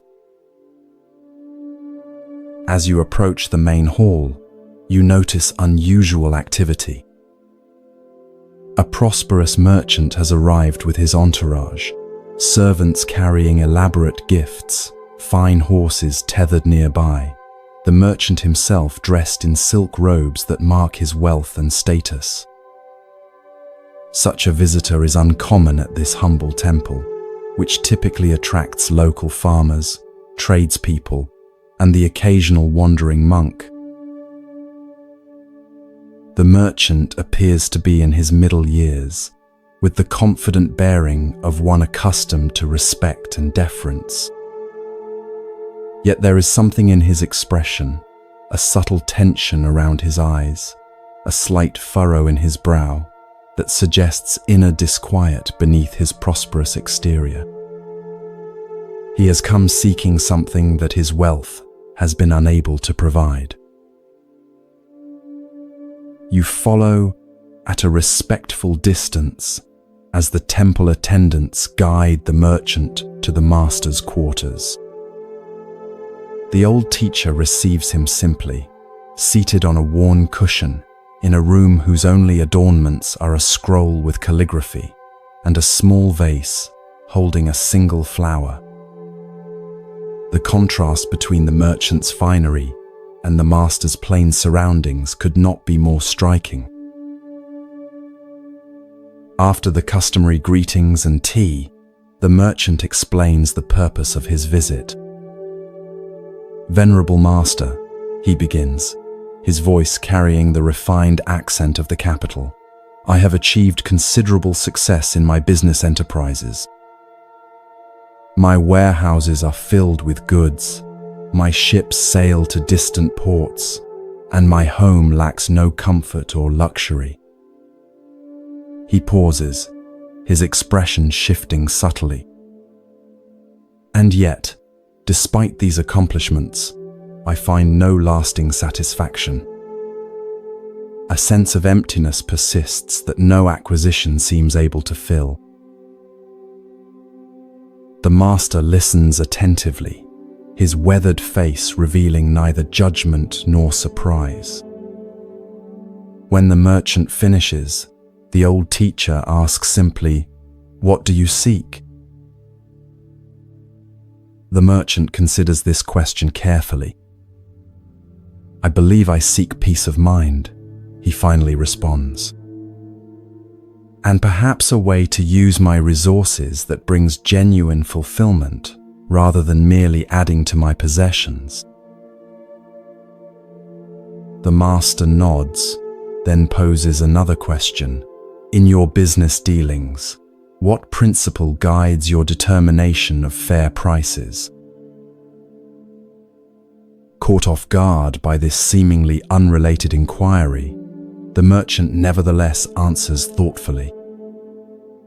"I consider the cost of materials, the labor involved, the rarity of the item, and what the market will bear.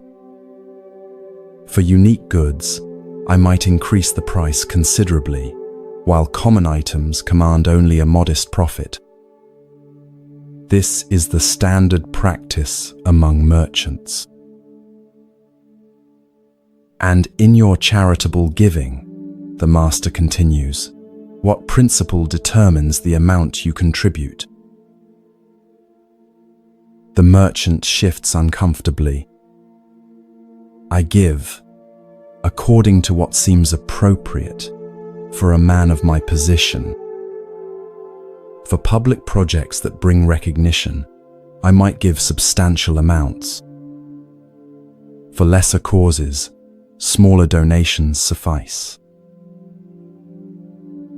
The master's expression remains unchanged, but his next question penetrates deeper.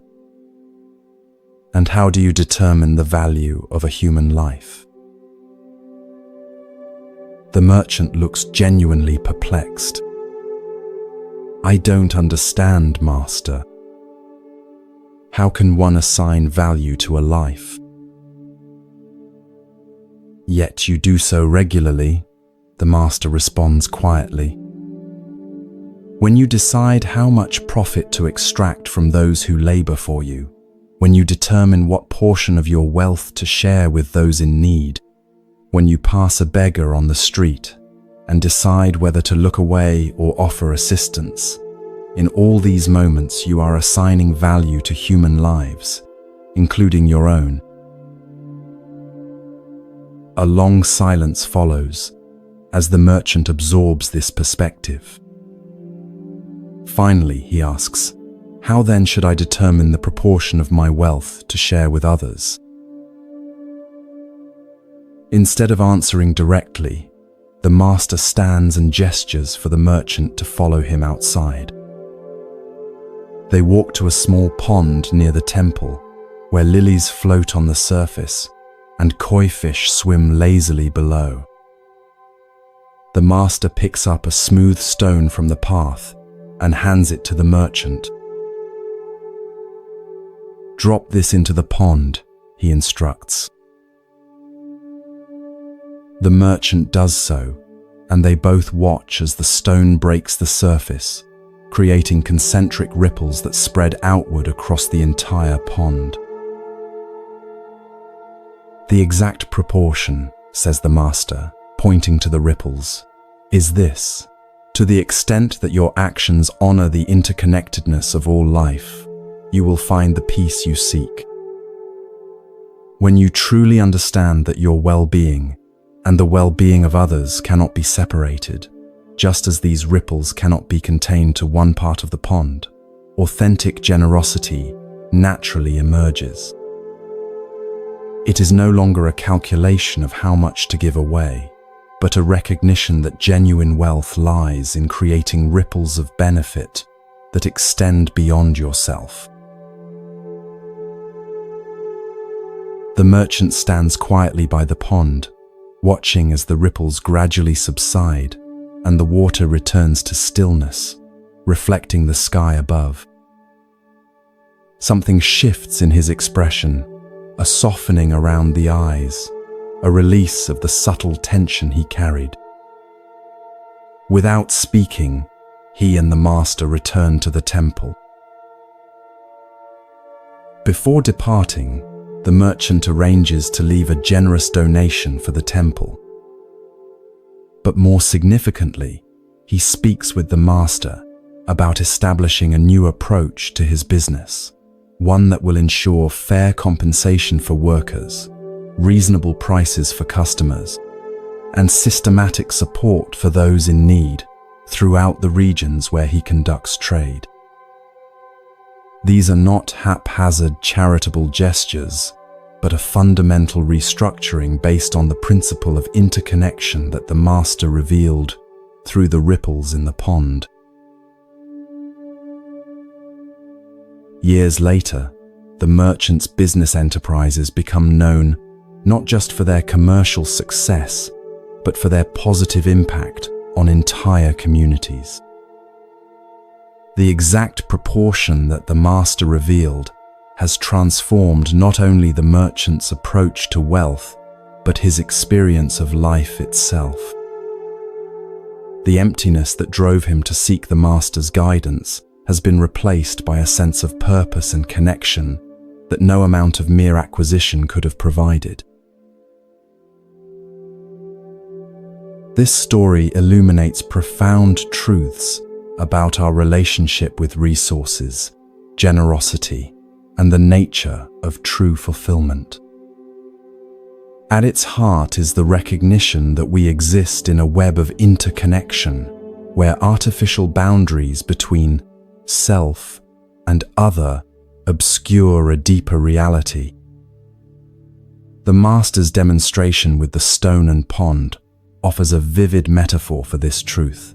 Just as ripples cannot be contained to one section of water, but naturally extend across the entire surface, our actions inevitably affect the larger whole of which we are part. The merchant's initial approach to charity, calculating appropriate amounts based on status, recognition, or social expectations, reflects how many of us think about giving. We ask, how much should I give? What's the right percentage? What's required or expected? These questions assume a fundamental separation between giver and recipient, between my resources and others' needs. They frame generosity as a transaction rather than a recognition of interconnection. The exact proportion revealed by the master transcends these calculations. It's not a formula or percentage, but a principle. Authentic generosity flows naturally from the recognition that our well-being is inseparable from the well-being of others. When we truly understand this, giving becomes less about charity in the conventional sense and more about honoring the reality of our interdependence. We recognize that creating conditions where others can thrive ultimately enriches our own experience as well. This principle applies not just to financial resources, but to all forms of giving, our time, attention, skills, and presence. When we offer these gifts from a recognition of our interconnection rather than from obligation or expectation of return, they carry a different quality. There's a naturalness and joy in such giving that is absent when we're merely fulfilling social obligations or attempting to accumulate spiritual merit. The merchant's transformation illustrates another key insight, that the emptiness he experienced amid material abundance couldn't be filled by acquiring more, but only by recognizing his place within a larger whole. This echoes a central teaching across wisdom traditions, that lasting fulfillment arises not from satisfying the self's endless desires, but from transcending exclusive identification with the separate self. As we extend our concern and care beyond our immediate interests, we paradoxically experience a deeper sense of meaning and sufficiency. In the language of Buddhism, this shift reflects the movement from a consciousness dominated by greed, aversion, and delusion, the three poisons that create suffering, to one characterized by generosity, compassion, and wisdom. The master didn't ask the merchant to abandon his business or give away all his wealth. Rather, he invited him to transform his relationship with resources by recognizing the illusory nature of separation and allowing that recognition to inform his decisions. As you drift towards sleep, consider the ripples that your own life creates in the pond of interconnection. Where might you be calculating giving based on external measures rather than recognizing fundamental interconnectedness? How might your approach to resources, whether material wealth, time, attention, or care, shift if viewed through the lens of interdependence rather than separation? Perhaps the exact proportion that brings lasting fulfillment is not a numerical formula, but a way of being that honors the reality that, like ripples in a pond, our well-being and the well-being of others cannot ultimately be separated.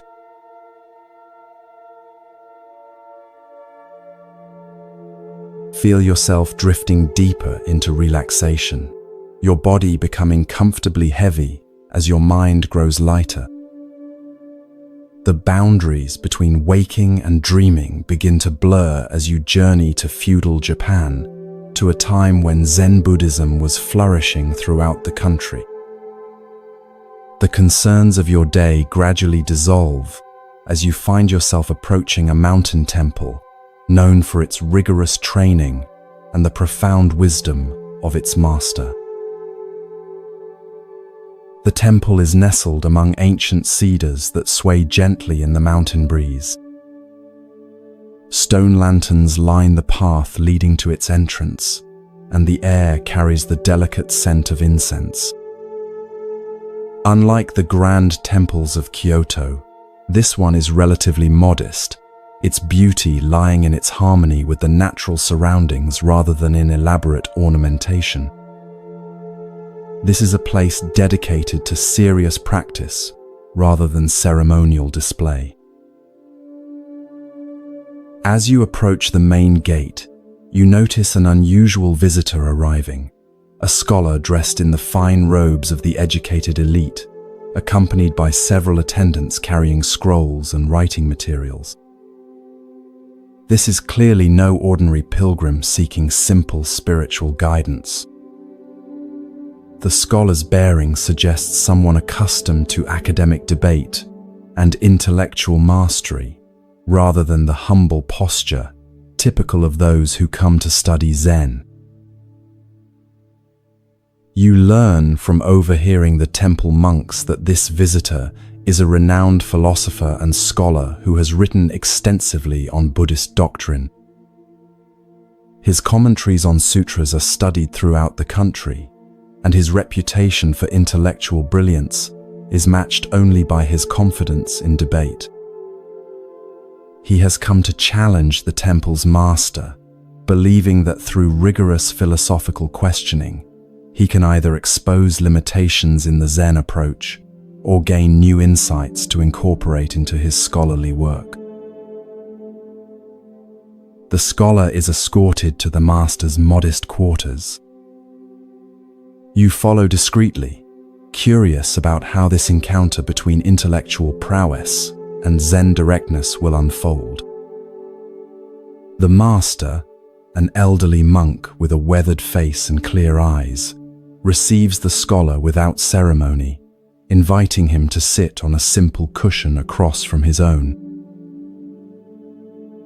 "I have studied Buddhist texts extensively," the scholar begins, "and have engaged in debate with masters of various schools. I find Zen's claim to transmission beyond words and letters philosophically problematic. If truth cannot be expressed in language, how can it be communicated at all? And if it can be communicated without words, why have Zen masters themselves written so many commentaries?" The master listens attentively, neither impressed nor dismissive. When the scholar finishes his opening challenge, the master asks simply, "Would you like some tea?" Somewhat taken aback by this seemingly irrelevant response, the scholar nevertheless agrees. As the master prepares the tea with mindful movements, the scholar launches into a detailed critique of Zen methodology, citing apparent contradictions between different masters' approaches and questioning the efficacy of meditation compared to intellectual analysis. The master places a cup of tea before the scholar without comment and returns to his seat. Undeterred, the scholar continues his philosophical questioning, touching on the nature of Buddha nature, the problem of dualistic thinking, and the paradoxes inherent in seeking enlightenment through practice. His arguments are well constructed and draw upon an impressive range of textual sources. Throughout this intellectual barrage, the master remains silent, neither agreeing nor disagreeing, neither defending Zen nor criticizing the scholar's approach. His face reveals neither impatience nor boredom, just present attention. As evening approaches and the light begins to fade, the scholar's questions continue unabated. A young monk brings in a lamp and, seeing that the room has grown chilly with the mountain evening, lights a fire in the small hearth. The master occasionally tends the fire with a poker, but offers no response to the scholar's increasingly frustrated attempts to elicit a definitive answer to his philosophical challenges. Hours pass. The scholar, determined to receive some form of engagement, continues his questioning past midnight. His attendants have long since retired to the quarters provided for them, but the scholar remains, his intellectual persistence matching the master's silent endurance. The fire burns low, casting gentle shadows across the simple room. Near dawn, the scholar, exhausted but still determined, poses what he considers his most penetrating question: what is the essential nature of mind itself, beyond all conceptual formulations? At this, the master suddenly stands, takes the fire poker, and holds it up before the scholar's face. "Do you see this poker?" he asks, breaking his night-long silence. "Of course I see it," replies the scholar, perplexed by this simple question after hours of sophisticated philosophical inquiry. In a swift motion, the master lightly taps the scholar on the shoulder with the poker and says, "Then you have your answer." The poker is iron, forged in fire, cooled in water, and now warm from the flame. It is exactly what it is, nothing added, nothing taken away. Your mind, in this moment of direct perception, is no different. The scholar stares at the poker, then at the master. Something shifts in his expression, a subtle release of tension, a softening around the eyes. The night-long stream of conceptual thinking seems to pause, and in that space of mental quietude, a different kind of understanding begins to dawn. For perhaps the first time, he experiences the directness the master has been demonstrating through his silence. "I have been circling around what is directly before me," the scholar says quietly. Like someone dying of thirst while discussing the chemical properties of water instead of drinking from the stream at his feet. The master nods, a gentle smile crossing his face. "Your intellectual understanding is impressive," he acknowledges. But Zen points to what is prior to understanding, the direct experience that no concept can contain. The fire poker is not a metaphor or a philosophical position. It is just this poker, and your direct perception of it is just this mind. As the first light of dawn filters through the paper windows, the scholar bows deeply to the master. His demeanor has changed, less certain perhaps, but somehow more present. He remains at the temple for several weeks, setting aside his scrolls and philosophical treatises to engage in meditation and simple work alongside the other monks. When he eventually returns to his academic life, his writings reflect a new dimension, still intellectually rigorous, but now informed by an appreciation for the direct experience that lies beyond conceptual understanding. This story illuminates a fundamental aspect of Zen practice, the limitation of intellectual understanding and the power of direct experience. The scholar approaches Zen as he would any other philosophical system, assuming that its truths can be grasped through analysis, comparison, and logical deduction. His questions, while sophisticated, all operate within the realm of conceptual thinking, the realm of maps rather than territory. The master's prolonged silence is not merely a teaching technique or a refusal to engage. It is itself a demonstration of what Zen points toward, the direct presence that precedes and transcends conceptual elaboration. By neither defending Zen philosophically nor dismissing the scholar's questions, the master creates a space where something beyond intellectual exchange can potentially emerge. The fire poker becomes the perfect instrument for this teaching, an ordinary object with no special spiritual significance, yet in that moment of direct perception, revealing the nature of mind itself. When the master asks, "Do you see this poker?" he is pointing to the immediacy of perception that occurs before thought categorizes, analyzes, or evaluates.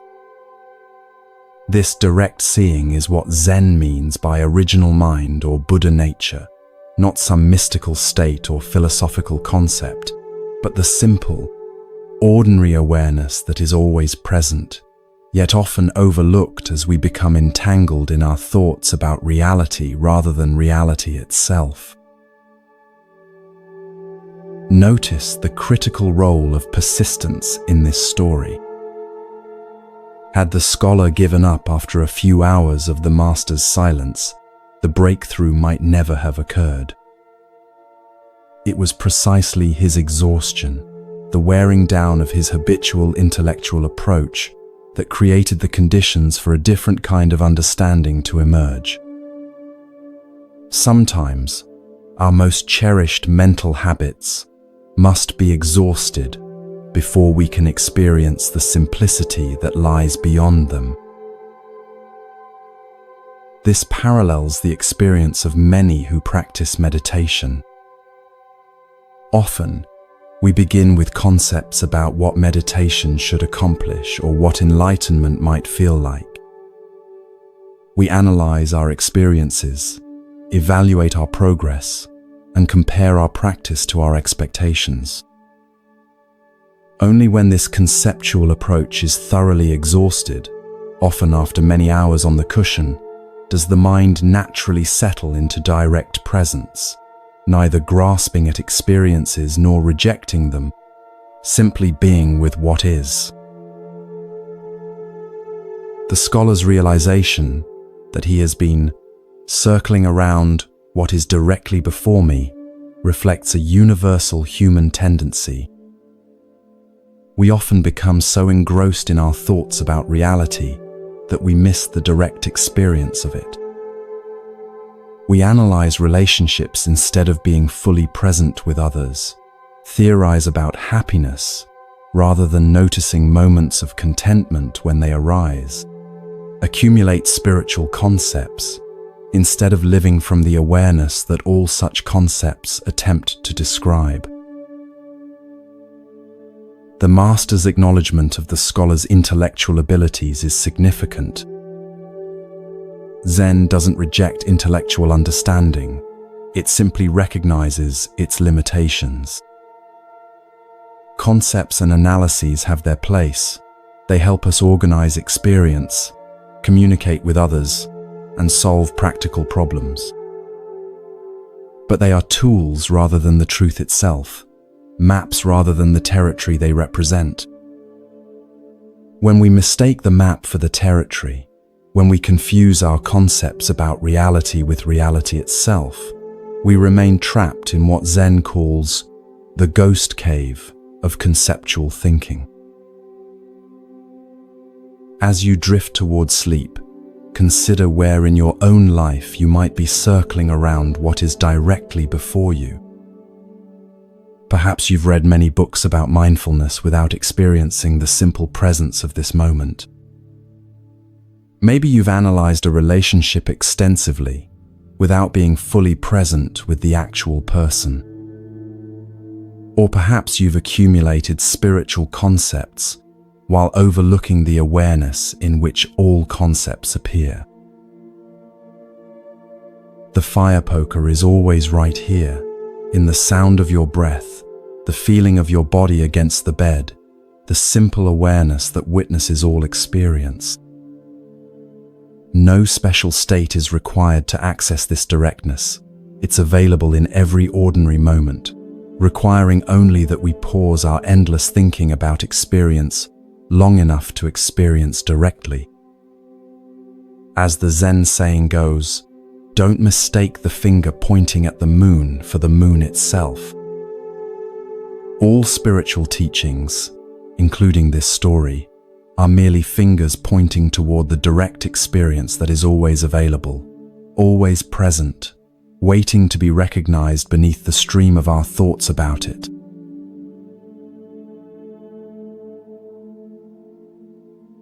Feel your body becoming heavier with each breath, sinking deeper into comfort. The sounds around you begin to fade as you journey to another time and place. Imagine yourself walking along a forest path in Japan, the ground soft beneath your feet, the air fresh with the scent of pine and moss. Bird songs echo through the trees as sunlight filters through the canopy in golden shafts. You follow the winding path until it opens onto a small clearing where a modest temple stands. This is not one of Japan's grand, ornate temples, but a simple wooden structure that seems to have grown naturally from the forest floor.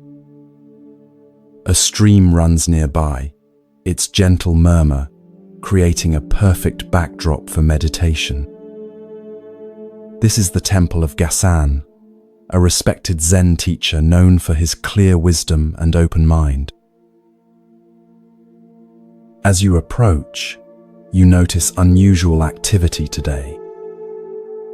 A visitor, unlike the temple's typical students, has arrived, a young man in Western clothing carrying a book bound in leather. From snippets of conversation among the monks, you learn he is a university student who has been studying Christianity with Western missionaries.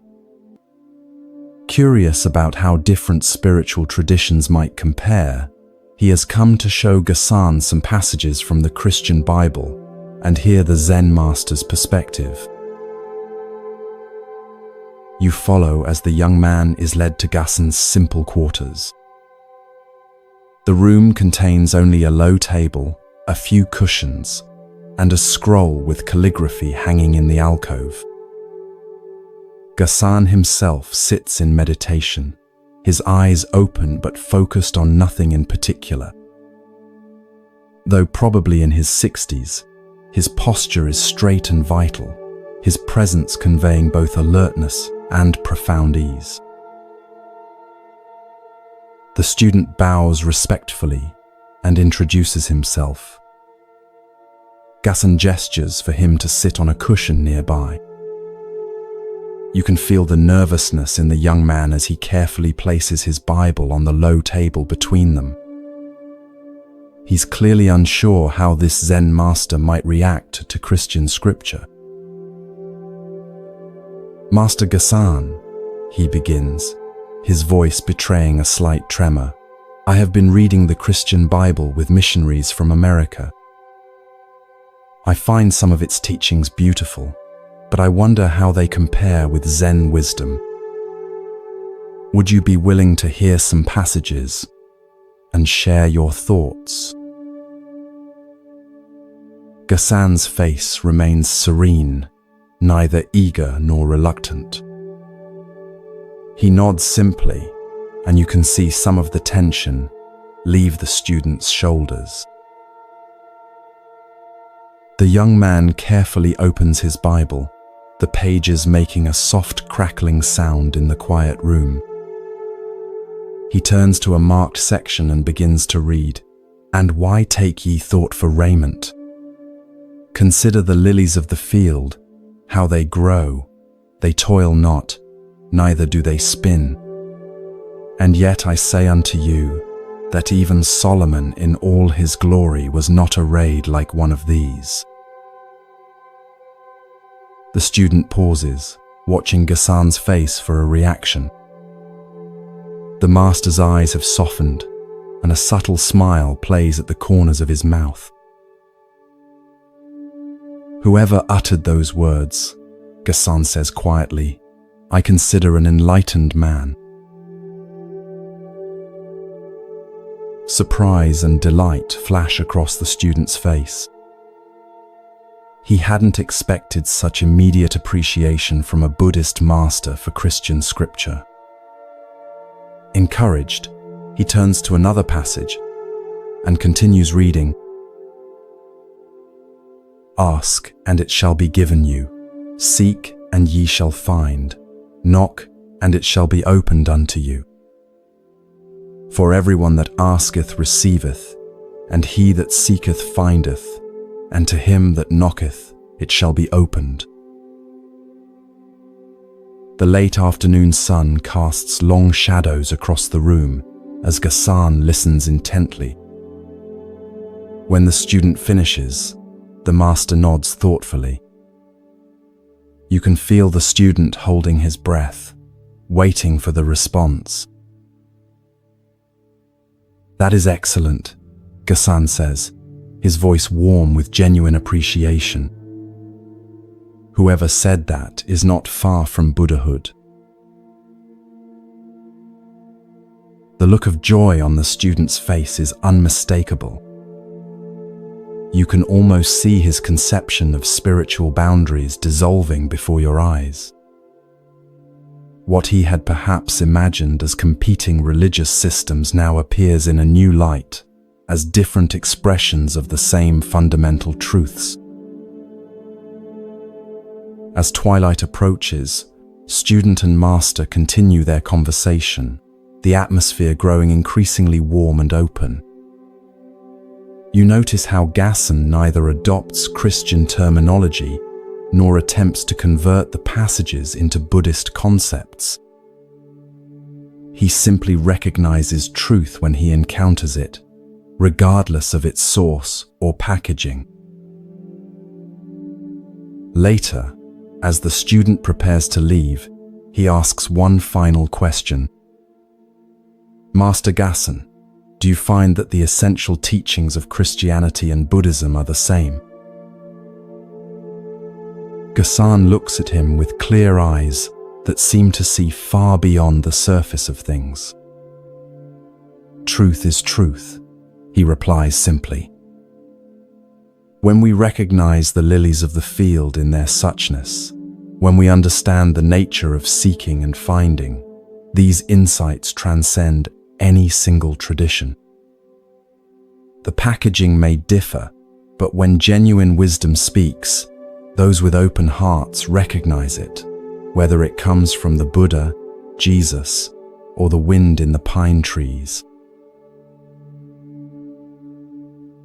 As the student bows and departs, you notice how differently he carries himself, more lightness in his step, more openness in his face.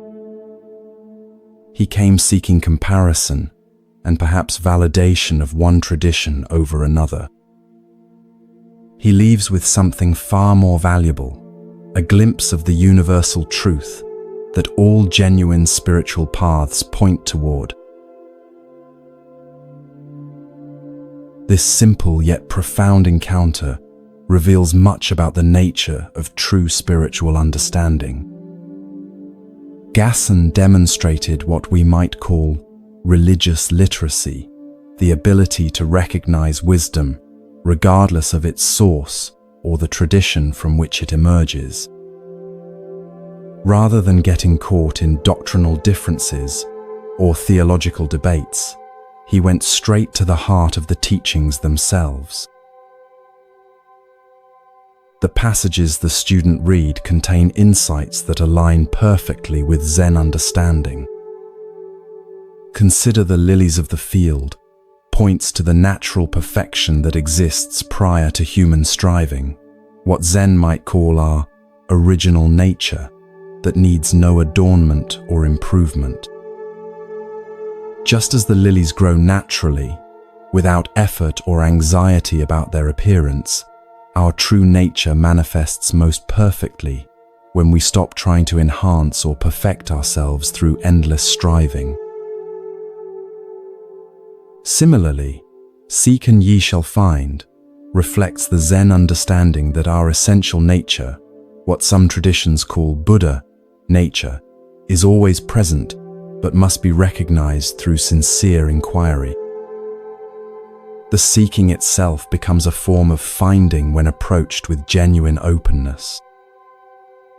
This parallels the Zen saying, "What you seek is where you stand," pointing to the immediate availability of what we often believe is distant or separate from us. Notice that Gassen didn't need to convert these teachings into Buddhist terminology or claim them for his own tradition. His response reflects a recognition that truth is not the exclusive property of any single religion or philosophy. Like water that takes the shape of whatever container holds it while remaining essentially the same, spiritual truth may be expressed through different cultural forms and language, while pointing to the same fundamental reality. This open, non-dogmatic approach stands in stark contrast to religious exclusivism, the belief that one's own tradition has a monopoly on truth, while others are mistaken or incomplete. Gassen demonstrates a more inclusive understanding that sees different spiritual traditions not as competitors, but as diverse expressions of human wisdom responding to the same fundamental questions. What is our true nature? How should we live? What constitutes a life of meaning and freedom from suffering? As you rest tonight, consider where in your own thinking you might be creating unnecessary boundaries between wisdom, traditions, or sources of insight. Perhaps you've dismissed certain teachings because they come from a tradition different from your own.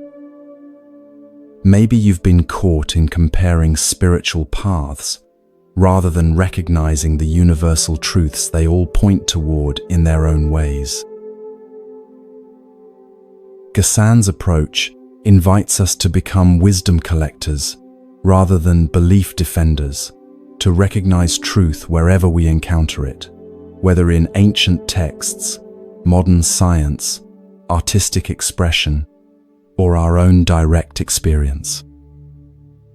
This doesn't mean that all spiritual teachings are identical or equally valuable in all contexts, but it suggests that genuine wisdom has a universal quality that resonates beyond the boundaries of any single tradition.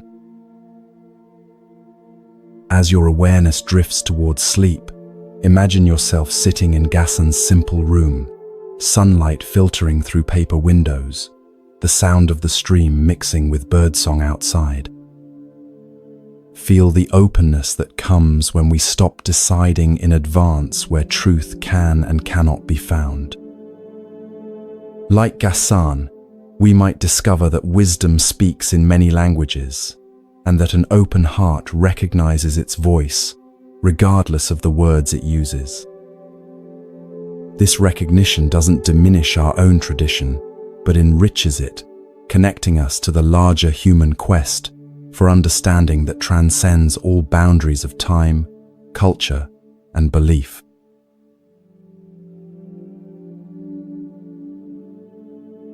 Your body feels deliciously heavy now, sinking deeper into relaxation with each breath. Behind your closed eyelids, the darkness transforms into a misty mountain landscape in ancient China. You can feel the cool, damp air against your skin and hear the distant call of birds echoing through forested valleys. Your feet carry you along a narrow path winding up a steep mountainside.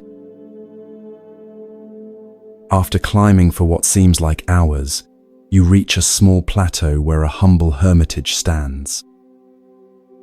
Built of rough-hewn timber with a thatched roof, it blends so naturally with its surroundings that you might have missed it if not for the thin wisp of smoke rising from its central fire pit. This is the dwelling of Master Gute, a Zen teacher who left the comforts of temple life years ago to practice in solitude. Despite his preference for isolation, Gute's reputation for wisdom has spread, and occasionally seekers brave the difficult journey to receive his teaching. Today, you're not the only visitor. Just ahead of you on the path walks a young monk, his simple robe dusty from travel, determination evident in his steady pace. As you both approach the hermitage, the door slides open. Master Gute appears, a wiry man of middle years, with weathered skin and clear, penetrating eyes. His appearance is unremarkable. Nothing about his physical presence suggests spiritual accomplishment or special status. Yet something in his quality of attention, in the way he fully occupies this moment, creates an atmosphere of extraordinary presence. The young monk bows deeply. "Master Gute," he says, his voice reflecting both respect and eagerness, "I have traveled far to ask you about the essential nature of Zen. What is the fundamental teaching? What is the truth that the Buddha realized under the Bodhi tree?"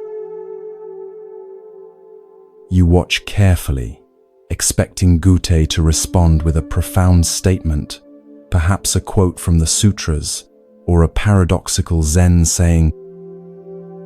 Instead, something unexpected happens. Gute slowly raises his right hand, extends his index finger, and points upward, saying nothing at all.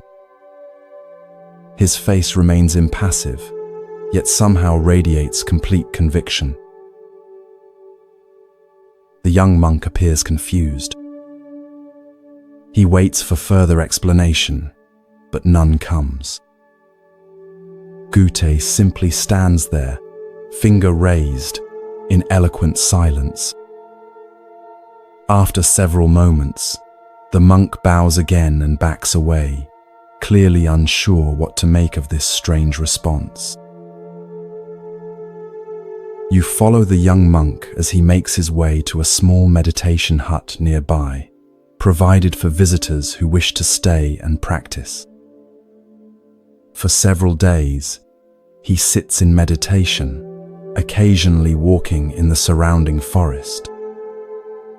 You can almost see the wheels turning in his mind as he attempts to decipher the meaning of Gute's finger. Is it pointing to the sky? To the oneness of all things? Is it a symbol to be understood, or is the gesture itself the teaching?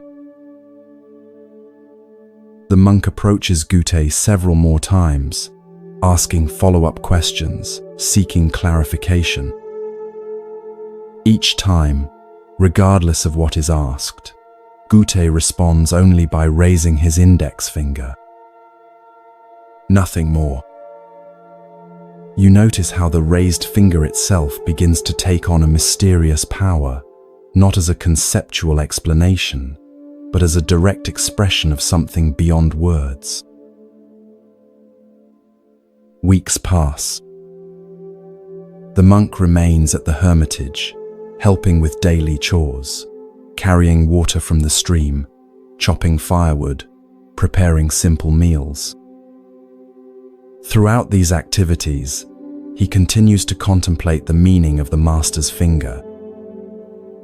You observe how, despite his confusion, something is shifting in his demeanor, a subtle loosening of his intellectual grasping, a growing receptivity to direct experience rather than explanation. One morning, the monk encounters a wild-eyed boy of about 10 years old, who occasionally brings supplies to the hermitage from the nearest village. The boy has heard about the famous one-finger Zen of Master Gute and with childish mischief raises his own finger when he sees the monk approaching. "That's Master Gute's teaching," the boy says with a giggle, his finger pointing skyward in imitation of the master. You feel a surge of protective concern as you watch this scene unfold. The monk has been sincerely struggling with this profound teaching, and now this child seems to be making light of it. How will he respond to such apparent disrespect? To your surprise, the monk does something unexpected. He reaches out suddenly, grabs the boy's extended finger, and pulls it sharply. The boy cries out in pain, tears immediately springing to his eyes. As the boy stands there nursing his hurt finger, shock evident on his face, the monk leans in close and raises his own finger exactly as Gute does. The boy stares at the monk's finger, then at his face, and something extraordinary happens. His expression transforms from pain to sudden understanding. Without a word being exchanged, something has been transmitted between them. The boy bows awkwardly, then scampers away down the mountain path, forever changed by the encounter. That evening, as twilight casts long shadows across the plateau, you see the monk approach Gute's hermitage one final time. His demeanor is different now, more settled, more present. When Gute slides open the door, the monk bows and then, with perfect timing, raises his own index finger in silent response.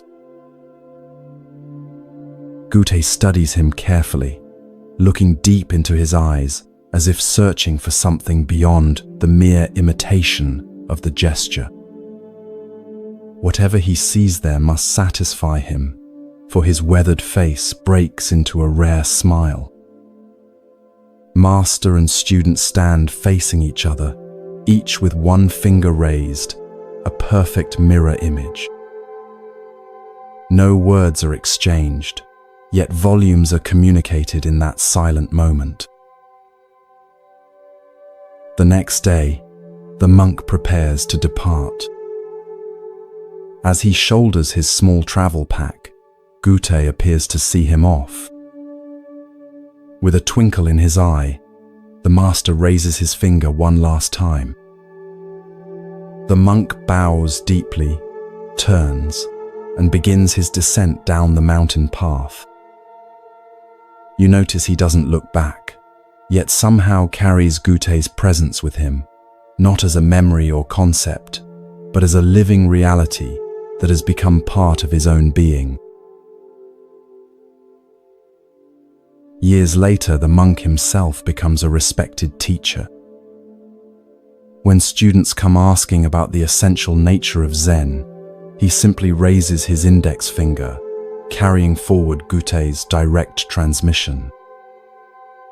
The teaching continues, not as a philosophy to be understood or a belief to be accepted, but as a living gesture, pointing directly to what cannot be captured in words. This story illuminates the heart of Zen's approach to spiritual transmission, the direct pointing to truth beyond conceptual understanding. Gute's raised finger is not a symbol to be decoded or a metaphor to be interpreted. It is itself the direct expression of what Zen calls suchness, the immediate, unfiltered reality prior to our mental categories and explanations. Notice how the young monk initially approached Gute with questions that assumed truth could be packaged in concepts. What is the fundamental teaching? What is the truth that the Buddha realized? These questions reflect our common assumption that spiritual understanding is primarily about acquiring the right ideas or beliefs. Gute's finger cuts through this assumption, offering not an explanation, but a direct pointing to reality itself. The monk's journey from confusion to understanding parallels the path many of us walk in spiritual practice. At first, we try to grasp teachings intellectually to fit them into our existing frameworks of understanding. We want explanations, systems, practices that promise specific results. Like the monk puzzling over the meaning of Gute's finger, we search for the correct interpretation that will satisfy our intellect. True understanding often arrives unexpectedly, not through accumulating more concepts, but through direct experience that bypasses conceptual thinking altogether. For the monk, this breakthrough came through his interaction with the boy, an encounter that moved him from intellectual contemplation to spontaneous, embodied action. In that moment, the finger ceased to be something to understand and became something to live. The physical sensation of your own finger is available right now as you rest. Can you feel the pulse of blood moving through it? The subtle warmth? The way it connects to your hand, your arm, your entire body? This direct, non-conceptual awareness is what Gute was pointing to, not with explanations, but with the finger itself.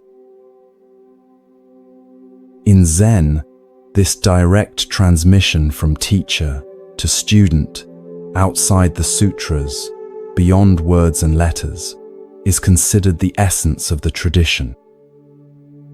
The story of Gute's finger exemplifies what Zen calls mind-to-mind transmission, not the passing of concepts from one intellect to another, but the direct recognition of our shared Buddha, nature, the awareness that precedes all thinking.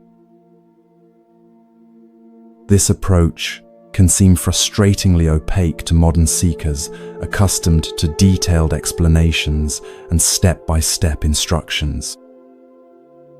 Yet it addresses a profound truth about spiritual awakening, that our deepest nature cannot be reached through concepts alone, just as no description of water, however detailed, can quench your thirst.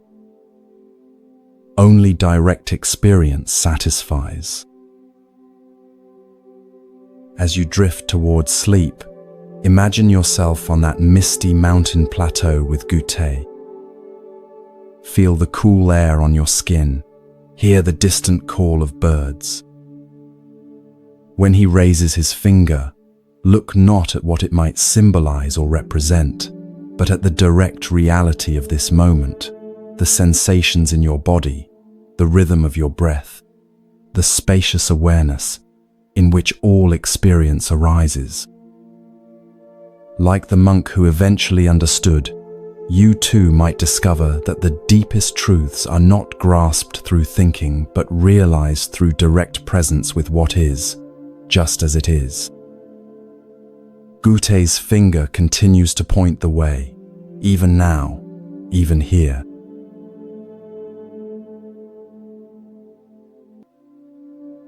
Feel your body growing heavier with each breath, your mind drifting into a state of peaceful receptivity.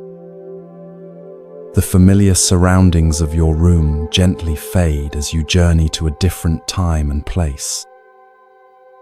The soft darkness behind your eyelids transforms into a bustling marketplace in medieval Japan. The air fills with the mingled scents of fresh vegetables, fish, incense, and wood smoke. You find yourself standing at the edge of the market square, where vendors call out their wares and shoppers haggle over prices. Children dart between stalls, and merchants carefully count coins. It's a scene of ordinary commerce, until your attention is drawn to an extraordinary figure making his way through the crowd. Unlike the serious-faced merchants and purposeful shoppers, this man radiates an unmistakable joy. He's a portly monk with a shaved head, dressed in simple robes that have seen better days. A large cloth sack is slung over his shoulder, and his face bears the broadest, most genuine smile you've ever seen. Children flock to him, and even the harried adults seem to brighten as he passes. Who is that? You ask a nearby vegetable seller who's watching the monk with evident affection.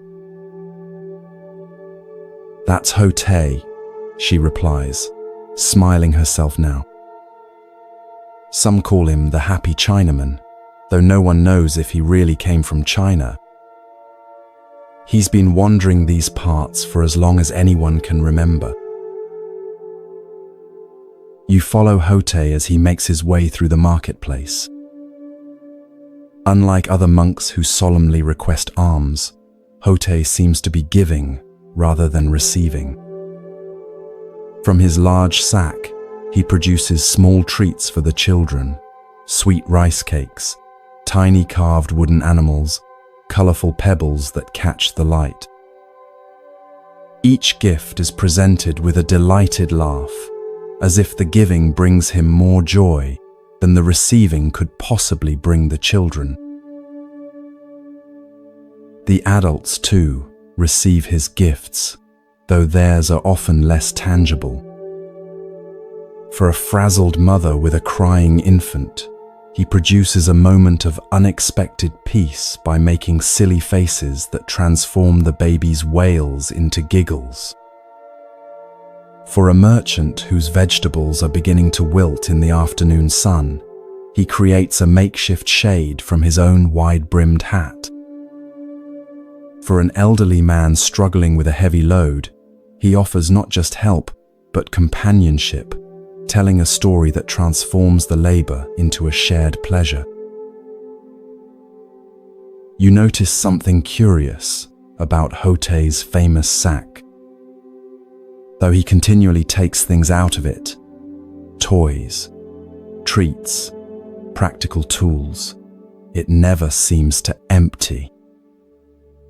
And though people frequently give him small offerings of food or simple items, which he accepts with genuine gratitude, the sack never appears to get fuller. It's as if the contents maintain a perfect balance, neither depleting nor accumulating. As evening approaches and the market begins to close, Hotei finds a spot beneath a large tree at the edge of the square. He settles his substantial form on the ground with surprising grace, places his sack beside him, and closes his eyes, still smiling. Several children linger nearby, clearly reluctant to leave his presence. One bold little girl approaches and tugs at his sleeve. "Hotei-san," she asks, "why are you always so happy?"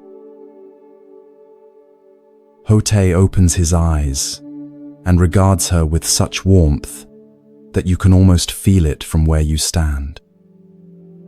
"Because there is nothing to be unhappy about," he replies, his voice rich and resonant.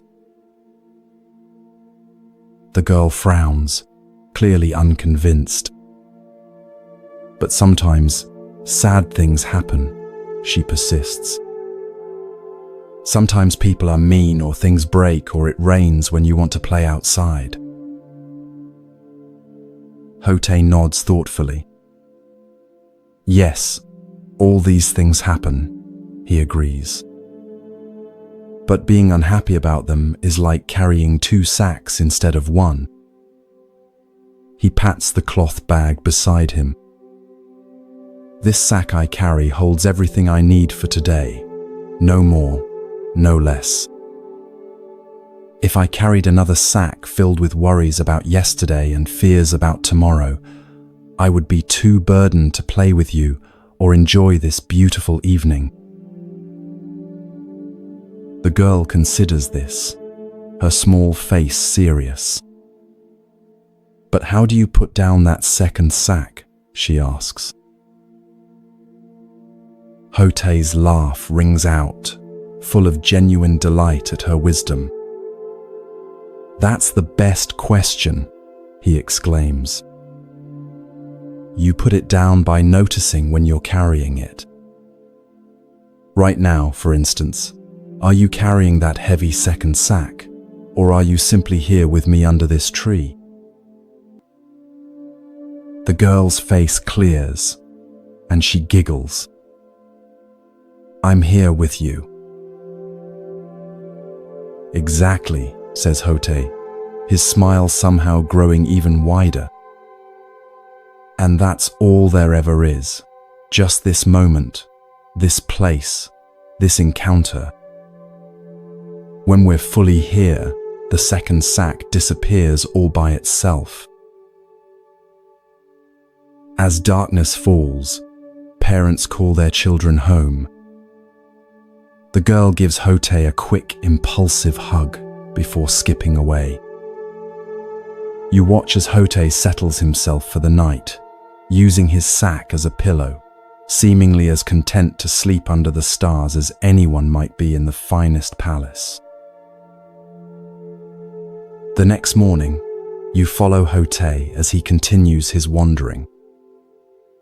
He has no particular destination, no schedule to keep, no goals to achieve. Yet his days are full of purpose, bringing joy to everyone he meets, easing suffering where he finds it, sharing the simple happiness that radiates from his being. One afternoon, you see a group of serious-looking Zen monks encounter Hotei on the road. Their austere appearance and disciplined manner form a striking contrast to Hotei's disheveled, joyful presence. One of the monks, seemingly bothered by Hotei's unorthodox appearance and behavior, approaches him with a challenging question. "You call yourself a monk," the stern monk says, "yet you follow none of the traditional practices. You don't live in a monastery. You don't perform proper rituals. You laugh and play instead of maintaining dignified silence. What is the meaning of Zen to you?" Hotei says nothing. Instead, he simply puts down his sack. He stands there, empty-handed, his smile as natural as the sun in the sky, his presence radiating a wordless contentment that needs no explanation or defense. The questioning monk's expression shifts, first confusion, then a dawning recognition. Something in Hotei's simple gesture and unshakable presence has communicated more than 1,000 sutras could convey. The monk bows deeply, a new humility evident in his posture. When he straightens, his own face has softened, a small smile beginning to form. "Thank you for the teaching," he says quietly. Hotei picks up his sack again, gives the monk a friendly pat on the shoulder, and continues on his way, spreading joy with each step, as naturally as a flower spreads its fragrance. In later years, Hotei becomes so beloved that his image is often portrayed in paintings, sculptures, and household shrines. He is remembered not as a formal teacher expounding complex philosophy, but as a living embodiment of one of Zen's most profound truths, that enlightenment is not a distant goal achieved through arduous practice, but the natural state of a mind free from unnecessary burdens, fully present to the wonder of ordinary life. This delightful story of the happy Chinaman offers a refreshing perspective on spiritual practice, one that emphasizes joy, simplicity, and direct participation in life rather than solemn discipline or intellectual understanding. Hotei represents a tradition sometimes called crazy wisdom, teachers whose unconventional behavior and apparent disregard for formal rules actually embody the deepest spiritual truths. Notice how Hotei's teaching comes not through sermons or explanations, but through his very being. His joy isn't something he achieves through effort or maintains through positive thinking techniques. It flows naturally from his complete presence in each moment, his freedom from the second sack of regrets about the past and worries about the future. Hotei's famous sack represents a profound teaching about appropriate relationship to possessions and circumstances. He carries what he needs for the day, no more, no less. Unlike those of us who accumulate far beyond our needs, or, conversely, deny ourselves basic comforts in the name of spiritual practice, Hotei demonstrates the middle way that Buddhism has always advocated, neither indulgence nor deprivation, but just what's needed for the journey. The sack's mysterious property, never emptying despite Hotei's constant giving, never filling despite what he receives, points to a spiritual principle that many traditions recognize, that generosity creates abundance rather than scarcity. When we give from a place of joy rather than obligation, when we receive with genuine gratitude rather than entitlement, we participate in a natural flow that defies our usual economic logic of gain and loss. Hotei's response to the little girl reveals his teaching method, simple, direct, and tailored to the listener's capacity for understanding. Rather than offering abstract philosophy, He uses the concrete metaphor of the second sack, making a profound spiritual truth accessible even to a child. And his delight in her question shows how he honors the wisdom that can come from any source, including the very young. The encounter with the formal monks highlights the contrast between institutional religion, with its emphasis on proper form and tradition, and direct spiritual experience that might manifest in unexpected ways. The questioning monk initially mistakes Hotei's unconventional appearance and behavior for spiritual immaturity, only to discover that this seemingly simple, joyful figure has realized the very essence of what all the monastery's disciplines aim to cultivate. As you drift towards sleep, consider your own second sack, the unnecessary burdens of regret, worry, self-consciousness, or excessive planning that you might be carrying. Can you feel the weight of these mental constructions? Can you sense how they pull you away from the simple joy of being fully present in this moment? Hotei's teaching offers a direct invitation: put down the second sack. Not through elaborate techniques or strenuous effort, but simply by noticing when you're carrying it and choosing to be fully here instead. In this moment of preparing for sleep, can you feel the natural contentment that arises when the mind stops its restless wandering and settles into simple presence? This is Hotei's gift, the recognition that joy is not something to be pursued or achieved, but our natural state when we remove the obstacles to experiencing it. Like the happy Chinaman himself, you might discover that the happiness you seek is not in some distant future or special circumstance, but right here, available whenever you fully arrive in the present moment.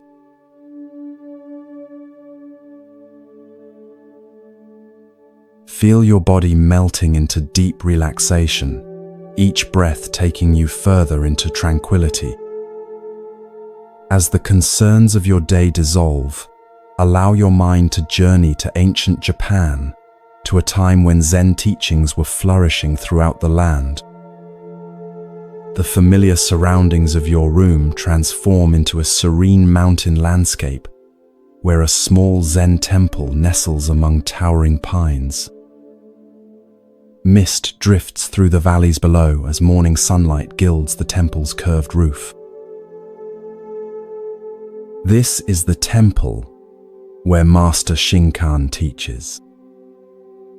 Unlike many famous Zen masters whose challenging koans and strict training methods are widely known, Shinkan's approach is gentler, more direct. He's known for his ability to meet each student where they are, offering precisely the teaching they need in that moment. His reputation for clarity and compassion has spread throughout the region, drawing seekers from many walks of life. As you approach the temple gates, you notice two very different visitors arriving ahead of you. The first is a young monk, perhaps 20 years old, his shaved head and crisp robes marking him as someone who has recently entered formal Zen training at another monastery. His posture is perfect, his movements controlled and mindful. He holds a small bundle containing, you imagine, sutras and notes from his studies. The second visitor is an elderly man, his weathered face and calloused hands suggesting a lifetime of physical labor. Though clearly well into his 50s, he moves with the easy strength of someone accustomed to daily work. His clothes are simple but clean, the garb of a farmer or tradesman rather than a religious seeker. Unlike the young monk, he carries nothing but a small cloth bundle that might contain a midday meal. Both visitors have come to seek Master Shinkan's guidance, though for different reasons. You follow them into the temple courtyard, curious about how the master will respond to their questions. The young monk is received first, shown to the master's modest quarters by an attending student. Through open screens, you can see Shinkan seated on a simple cushion. Though probably in his 60s, he sits straight as a pine tree, his face reflecting both the strength forged through decades of practice and the gentleness that comes from deep understanding. The young monk bows formally before taking his place opposite the master. Venerable teacher, the young monk begins, his voice carrying the slight nervousness of one addressing a renowned master. I have studied the Tendai school of meditation for 6 years before beginning Zen practice. I have memorized many sutras and mastered several forms of meditation. But there is one teaching from the Tendai school that continues to perplex me. Shinkan nods encouragingly, his eyes attentive. The Tendai texts claim that even grass and trees will become enlightened. The monk continues. This seems very strange to me. How can non-sentient beings like plants achieve Buddha nature? They have no minds with which to practice meditation, no consciousness to realize enlightenment. Can you explain this teaching? You watch as a subtle smile crosses Shinkan's face, not mocking but gently amused, as if the young monk has inadvertently revealed something significant through his question.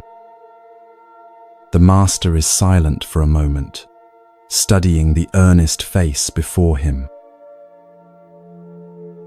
Of what use is it to discuss how grass and trees become enlightened? Shinkan asks, his voice gentle but direct. The question is how you yourself can become so. The young monk appears momentarily taken aback by this response, which neither confirms nor denies the Tendai teaching, but shifts the focus entirely. He opens his mouth as if to ask a follow-up question, then closes it again, seeming to sense that pressing for a more elaborate answer would miss the point of Shinkan's response. After a moment, he bows deeply and withdraws, his expression thoughtful rather than disappointed. Now the elderly visitor is shown in. His bow to the master is respectful, but less formal than the monk's, suggesting a different relationship to religious protocol. He settles himself on the cushion with the natural ease of someone comfortable in his body. Master Shinkan, he begins, his voice carrying the roughness of age but also a quality of directness. I am a simple man who has worked the land all my life. I never had the opportunity for formal study or temple practice. But my neighbor, who visits your temple sometimes, has spoken of your teachings about Buddha nature. I wonder, can someone like me, with no education or proper training, still understand the deeper truths of Buddhism? Shinkan's face warms as he regards the elderly man. Did you consider the grass and trees on your journey up the mountain to this temple? He asks. The older man looks puzzled but nods. Yes, of course. The pines along the path are particularly beautiful this season. And did they bow to you as you passed? Did they demand to see your credentials or test your knowledge of the sutras before sharing their beauty with you? A slow smile spreads across the elderly man's face, as he grasps the meaning behind Shinkan's questions. "No," he replies. "They simply were as they are." "Just so," says Shinkan, nodding. "Buddha, nature is like this, freely given to all beings without distinction, requiring no special qualification or achievement. The trees and grass never worry about becoming enlightened. They simply express their nature fully. Perhaps they have something to teach us about the direct path." The elderly man's eyes shine with understanding. What might have taken years of philosophical study to grasp intellectually, he has understood immediately through Shinkan's simple metaphor connected to his own experience.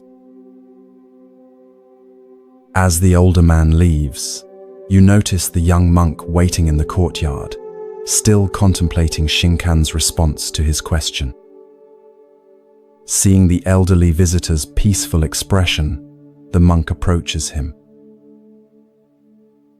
"Pardon me," the young monk says, "but I couldn't help noticing your meeting with Master Shinkan.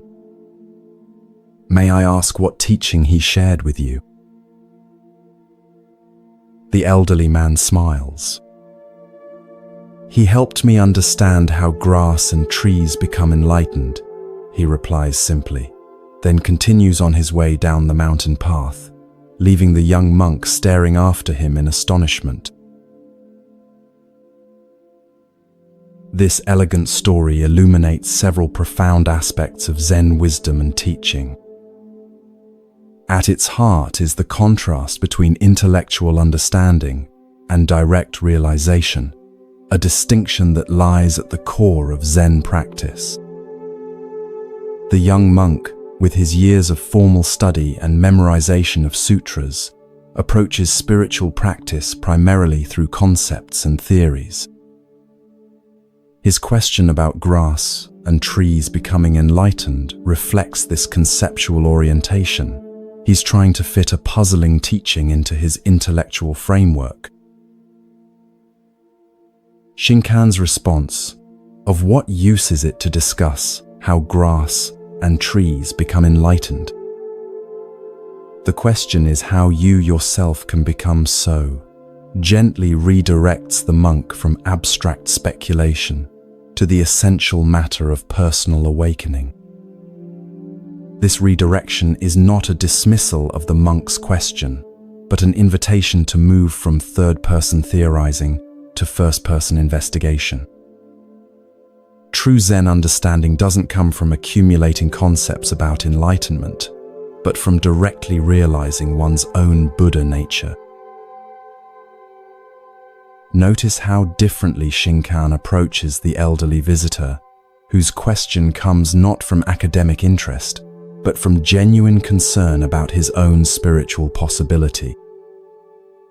Rather than offering a philosophical explanation, Shinkan uses the immediate experience of trees and grass to point toward the universality and inherent nature of Buddha nature. The teaching is tailored perfectly to this student, connecting with his lifelong relationship to the natural world, rather than requiring familiarity with Buddhist texts or terminology. The fact that the elderly man immediately grasps what the young monk has been puzzling over highlights another Zen principle, that direct realization often comes more easily to those with fewer preconceptions and intellectual complications. The elderly man's lifetime of practical work and observation of nature has prepared him for direct seeing in a way that the monk's accumulation of concepts actually hinders.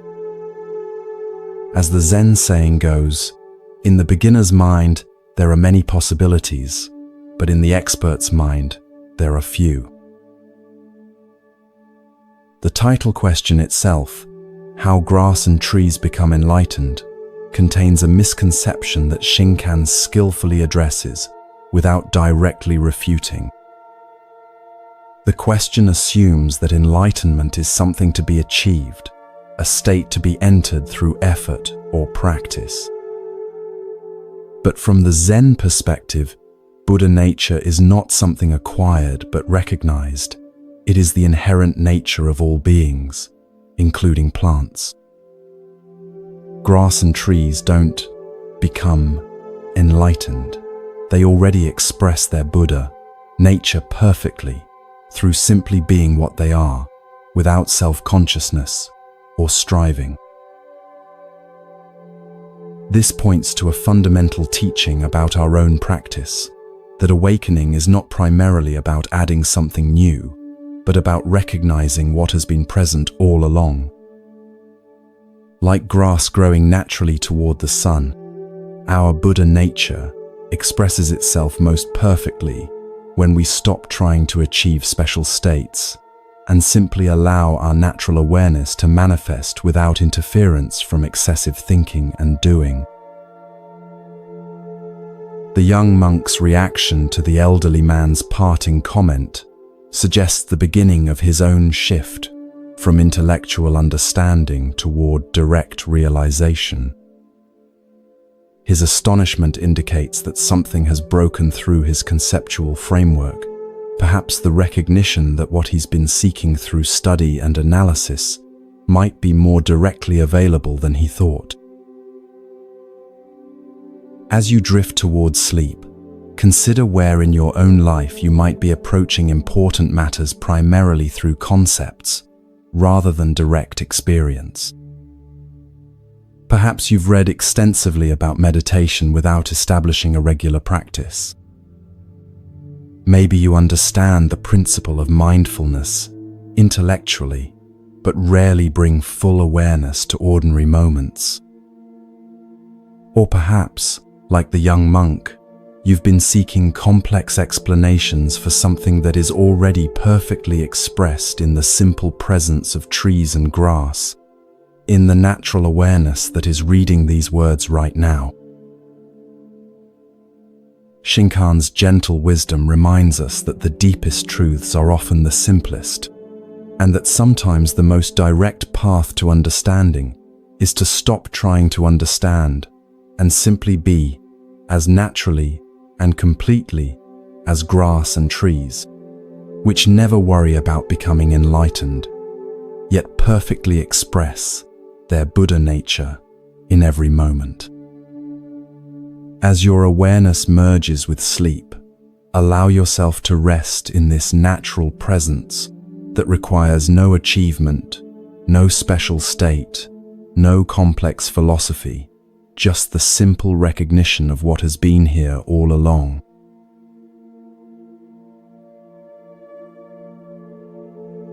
As our first journey through these ancient wisdom tales comes to a close, allow these teachings to settle gently into your heart. Like seeds planted in fertile soil, they'll continue to grow in your awareness long after these words fade. Remember Hakuin's profound equanimity, showing us how to meet life's challenges with the simple response, "Is that so?" Recall the patient Teki Sui, who found enlightenment in a single drop of water, teaching us that mindfulness in the smallest actions contains the greatest wisdom. Carry with you Basui's letter to his dying disciple, reminding us that our essential nature is never born and never dies. These stories aren't mere entertainment, but invitations to a deeper way of being. As you drift towards sleep, allow their wisdom to work silently within you, transforming your understanding without effort. From all of us at Moonmind Temple, may you rest in profound peace, knowing that the wisdom you seek is never far away. It lives in your every breath, in your open heart, in the natural awareness that is your birthright. We'll continue our journey together in part 2, exploring more treasures from the Zen tradition. Until then, sleep well Dream deeply and awaken to each new day with the fresh perspective these ancient teachings offer.